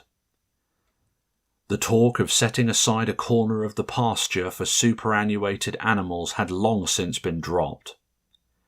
Napoleon was now a mature boar of 24 stone. Squealer was so fat that he could with difficulty see out of his eyes. Only old Benjamin was much the same as ever, except for being a little greyer about the muzzle, and, since Boxer's death, more morose and taciturn than ever. There were many more creatures on the farm now, though the increase was not so great as had been expected in earlier years. Many animals had been born to whom the rebellion was only a dim tradition, passed on by word of mouth, and others had been bought who had never heard mention of such a thing before their arrival. The farm possessed 3 horses now besides Clover. They were fine upstanding beasts, willing workers and good comrades, but very stupid. None of them proved able to learn the alphabet beyond the letter B. They accepted everything they were told about the rebellion and the principles of animalism, especially from Clover, for whom they had an almost filial respect, but it was doubtful whether they understood very much of it. The farm was more prosperous now, and better organised. It had even been enlarged by 2 fields which had been bought from Mr. Pilkington. The windmill had been successfully completed at last, and the farm possessed a threshing machine and a hay elevator of its own, and various new buildings had been added to it. Whymper had bought himself a dog-cart. The windmill, however, had not after all been used for generating electrical power. It was used for milling corn, and brought in a handsome money profit. The animals were hard at work building yet another windmill. When that one was finished, so it was said, the dynamos would be installed. But the luxuries of which Snowball had once taught the animals to dream, the stalls with electric lights and hot and cold water, the 3-day week, were no longer talked about. Napoleon had denounced such ideas as contrary to the spirit of animalism. The truest happiness, he said, lay in working hard and living frugally. Somehow it seemed as though the farm had grown richer without making the animals themselves any richer, except, of course, for the pigs and the dogs. Perhaps this was partly because there were so many pigs and so many dogs. It was not that these creatures did not work after their fashion. There was, as Squealer was never tired of explaining, endless work in the supervision and organisation of the farm. Much of this work was of a kind that the other animals were too ignorant to understand. For example, Squealer told them that the pigs had to expend enormous labours every day upon mysterious things called files, reports, minutes, and memoranda. These were large sheets of paper which had to be closely covered with writing, and as soon as they were so covered, they were burnt in the furnace. This was of the highest importance for the welfare of the farm, Squealer said. But still, neither pigs nor dogs produced any food by their own labour, and there were very many of them, and their appetites were always good. As for the others, their life, so far as they knew, was as it has always been. They were generally hungry, they slept on straw, they drank from the pool, they laboured in the fields. In winter they were troubled by the cold, and in summer by the flies. Sometimes the older ones amongst them racked their dim memories and tried to determine whether in the early days of the rebellion, when Jones's expulsion was still recent, things had been better or worse than now. They could not remember. There was nothing with which they could compare their present lives. They had nothing to go upon except Squealer's lists of figures, which invariably demonstrated that everything was better and better. The animals found the problem insoluble. In any case, they had little time for speculating on such things now. Only old Benjamin professed to remember every detail of his long life, and to know that things never had been, nor ever could have been, much better or much worse. Hunger, hardship, and disappointment being, so he said, the unalterable law of life. And yet the animals never gave up hope. More, they never lost, even for an instant, their sense of honour and privilege in being members of Animal Farm. They were still the only farm in the whole county, in all England, owned and operated by animals.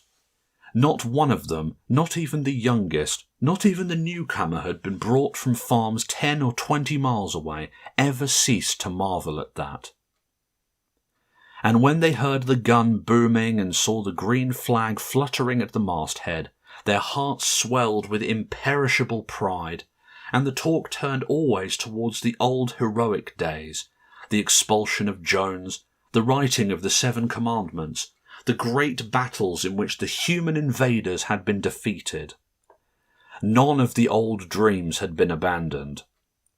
The Republic of the Animals which Major had foretold, when the green fields of England should be untrodden by human feet, was still believed in.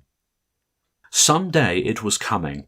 It might not be soon, it might not be within the lifetime of any animal now living, but it was coming. Even the tune of Beasts of England was perhaps hummed secretly here and there. At any rate, it was a fact that every animal on the farm knew it, though no one would have dared to sing it aloud. It might be that their lives were hard, and that not all their hopes had been fulfilled, but they were conscious that they were not as other animals. If they went hungry, it was not from feeding tyrannical human beings. If they worked hard, at least they worked for themselves. No creature among them went upon 2 legs. No creature called any other creature master. All animals were equal. One day in early summer, Squealer ordered the sheep to follow him, and led them out to a piece of waste ground on the other end of the farm, which had become overgrown with birch saplings.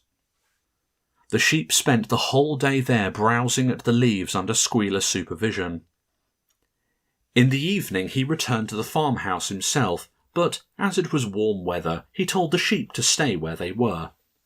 It ended by their remaining there for a whole week, during which time the other animals saw nothing of them. Squealer was with them for the greater part of every day. He was, he said, teaching them to sing a new song, for which privacy was needed.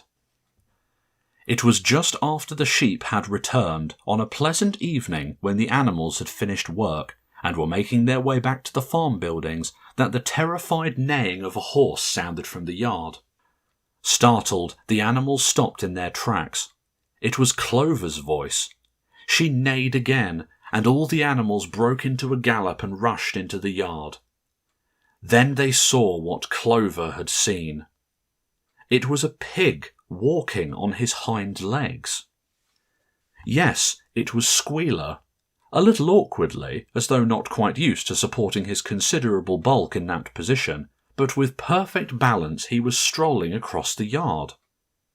And a moment later, out from the door of the farmhouse came a long line of pigs, all walking on their hind legs. Some did it better than others. One or two were even a trifle unsteady, and looked as though they would have liked the support of a stick, but every one of them made his way round the yard successfully. And finally there was a tremendous baying of dogs, and a shrill crowing from the black cockerel, and out came Napoleon himself, majestically upright, casting haughty glances from side to side, and with his dogs gambolling around him. He carried a whip in his trotter. There was a deadly silence. Amazed, terrified, huddling together, the animals watched the long line of pigs march slowly around the yard. It was as though the world had turned upside down. Then there came a moment when the first shock had worn off, and when, in spite of everything, in spite of their terror of the dogs, and of the habit, developed through long years, of never complaining, never criticising, no matter what happened, they might have uttered some word of protest. But just at that moment, as though at a signal, all the sheep burst out into a tremendous bleating of, "4 legs good, 2 legs better! 4 legs good, 2 legs better! 4 legs good, 2 legs better!" It went on for 5 minutes without stopping. And by the time the sheep had quietened down, the chance of uttering any protest had passed, for the pigs had marched back into the farmhouse. Benjamin felt a nose nuzzling at his shoulder. He looked around. It was Clover. Her old eyes looked dimmer than ever. Without saying anything, she tugged gently at his mane and led him round to the end of the big barn where the 7 commandments were written. For a minute or two they stood gazing at the tattered wall with its white lettering. "My sight is failing," she said finally. "Even when I was young I could not have read what was written there. But it appears to me that that wall looks different. Are the 7 commandments the same as they used to be, Benjamin?" For once Benjamin consented to break his rule, and read out to her what was written on the wall. There was nothing there now except a single commandment. It ran, "All animals are equal, but some animals are more equal than others." After that, it did not seem strange when next day the pigs who were supervising the work of the farm all carried whips in their trotters. It did not seem strange to learn that the pigs had bought themselves a wireless set, were arranging to install a telephone, and had taken out subscriptions to John Bull, Titbits, and the Daily Mirror. It did not seem strange when Napoleon was seen strolling in the farmhouse garden with a pipe in his mouth. No, not even when the pigs took Mr. Jones's clothes out of the wardrobe and put them on, Napoleon himself appearing in a black coat, rat-catcher breeches, and leather leggings, while his favourite sow appeared in the watered silk dress which Mrs. Jones had been used to wearing on Sundays. A week later, in the afternoon, a number of dog carts drove up to the farm. A deputation of neighbouring farmers had been invited to make a tour of inspection.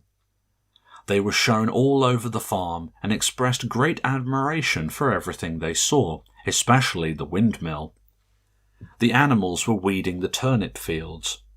They worked diligently, hardly raising their faces from the ground and not knowing whether to be more frightened of the pigs or of the human visitors. That evening loud laughter and bursts of singing came from the farmhouse. And suddenly, at the sound of the mingled voices, the animals were stricken with curiosity. What could be happening in there, now that for the first time animals and human beings were meeting on terms of equality? With one accord they began to creep as quietly as possible into the farmhouse garden. At the gate they paused, half frightened to go on, but Clover led the way in. They tiptoed up to the house, and such animals as were tall enough peered in at the dining-room window. There, round the long table, sat half a dozen farmers and half a dozen of the more eminent pigs, Napoleon himself occupying the seat of honour at the head of the table. The pigs appeared completely at ease in their chairs.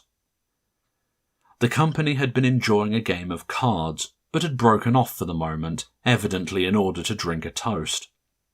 A large jug was circulating, and the mugs were being refilled with beer. No one noticed the wondering faces of the animals that gazed in at the window. Mr. Pilkington, of Foxwood, had stood up, his mug in his hand. In a moment, he said, he would ask the present company to drink a toast, but before doing so there were a few words that he felt it incumbent upon him to say. It was a source of great satisfaction to him, he said, and, he was sure, to all others present, to feel that a long period of mistrust and misunderstanding had now come to an end. There had been a time, not that he or any of the present company had shared such sentiments, but there had been a time when the respected proprietors of Animal Farm had been regarded, he would not say with hostility, but perhaps with a certain measure of misgiving, by their human neighbours. Unfortunate incidents had occurred, mistaken ideas had been current. It had been felt that the existence of a farm owned and operated by pigs was somehow abnormal and was liable to have an unsettling effect in the neighbourhood. Too many farmers had assumed, without due inquiry, that on such a farm a spirit of licence and indiscipline would prevail.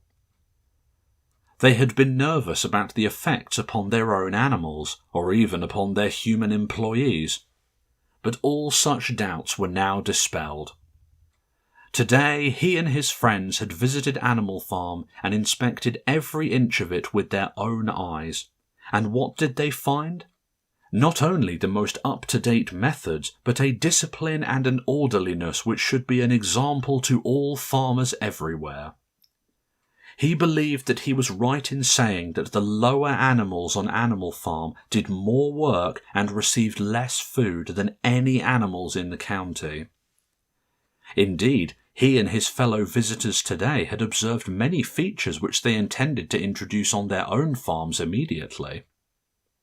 He would end his remarks, he said, by emphasizing once again the friendly feelings that subsisted and ought to subsist between Animal Farm and its neighbours. Between pigs and human beings there was not, and there need not be, any clash of interests whatsoever. Their struggles and their difficulties were one. Was not the labour problem the same everywhere? Here it became apparent that Mr. Pilkington was about to spring some carefully prepared witticism on the company, but for a moment he was too overcome by amusement to be able to utter it. After much choking, during which his various chins turned purple, he managed to get it out. "If you have your lower animals to contend with," he said, "we have our lower classes." This bon mot set the table in a roar, and Mr. Pilkington once again congratulated the pigs on the low rations, the long work hours, and the general absence of pampering which he had observed on Animal Farm. And now, he said finally, he would ask the company to raise to their feet and make certain that their glasses were full. "Gentlemen," concluded Mr. Pilkington, "gentlemen, I give you a toast to the prosperity of Animal Farm." There was an enthusiastic cheering and stamping of feet. Napoleon was so gratified that he left his place and came around the table to clink his mug against Mr. Pilkington's before emptying it. When the cheering had died down, Napoleon, who had remained on his feet, intimated that he too had a few words to say. Like all of Napoleon's speeches, it was short and to the point. He too, he said, was happy that the period of misunderstanding was at an end. For a long time there had been rumours, circulated, he had reason to think, by some malignant enemy, that there was something subversive and even revolutionary in the outlook of himself and his colleagues. They had been credited with attempting to stir up rebellion amongst the animals on the neighbouring farms. Nothing could be further from the truth. Their sole wish, now and in the past, was to live at peace and in normal business relations with their neighbours. This farm which he had the honour to control, he added, was a cooperative enterprise. The title deeds which were in his own possession were owned by the pigs jointly. He did not believe, he said, that any of the old suspicions still lingered, but certain changes had been made recently in the routine of the farm which should have the effect of promoting confidence still further. Hitherto, the animals on the farm had had a rather foolish custom of addressing one another as comrade. This was to be suppressed. There had also been a very strange custom, whose origin was unknown, of marching every Sunday morning past a boar's skull which was nailed to a post in the garden. This too would be suppressed, and the skull had already been buried. His visitors might have observed, too, the green flag which flew from the masthead. If so, they would perhaps have noted that the white hoof and horn, which it had previously been marked with, had now been removed. It would be a plain green flag from now onwards. He had only one criticism, he said, to make of Mr. Pilkington's excellent and neighbourly speech. Mr. Pilkington had referred throughout to Animal Farm. He could not, of course, know, for he, Napoleon, was only now for the first time announcing it, that the name Animal Farm had been abolished. Henceforward, the farm was to be known as the Manor Farm, which, he believed, was its correct and original name. "Gentlemen," he concluded, "I will give you the same toast as before, but in a different form. Fill your glasses to the brim, gentlemen. Here is my toast. To the prosperity of the Manor Farm." There was the same hearty cheering as before, and the mugs were emptied to the dregs. But as the animals outside gazed at the scene, it seemed to them that some strange thing was happening. What was it that had altered in the faces of the pigs? Clover's old dim eyes flitted from one face to another. Some of them had 5 chins, some had 4, some had 3. But what was it that seemed to be melting and changing? Then, the applause having come to an end, the company took up their cards and continued the game that had been interrupted, and the animals crept silently away. But they had not gone 20 yards when they stopped short. An uproar of voices was coming from the farmhouse. They rushed back and looked through the window again. Yes, a violent quarrel was in progress. There were shoutings, bangings on the table, sharp, suspicious glances, furious denials. The source of the trouble appeared to be that Napoleon and Mr. Pilkington had each played an ace of spades simultaneously. 12 voices were shouting in anger, and they were all alike. No question now what had happened to the faces of the pigs. The creatures outside looked from pig to man, and from man to pig, and from pig to man again, but already it was impossible to say which was which.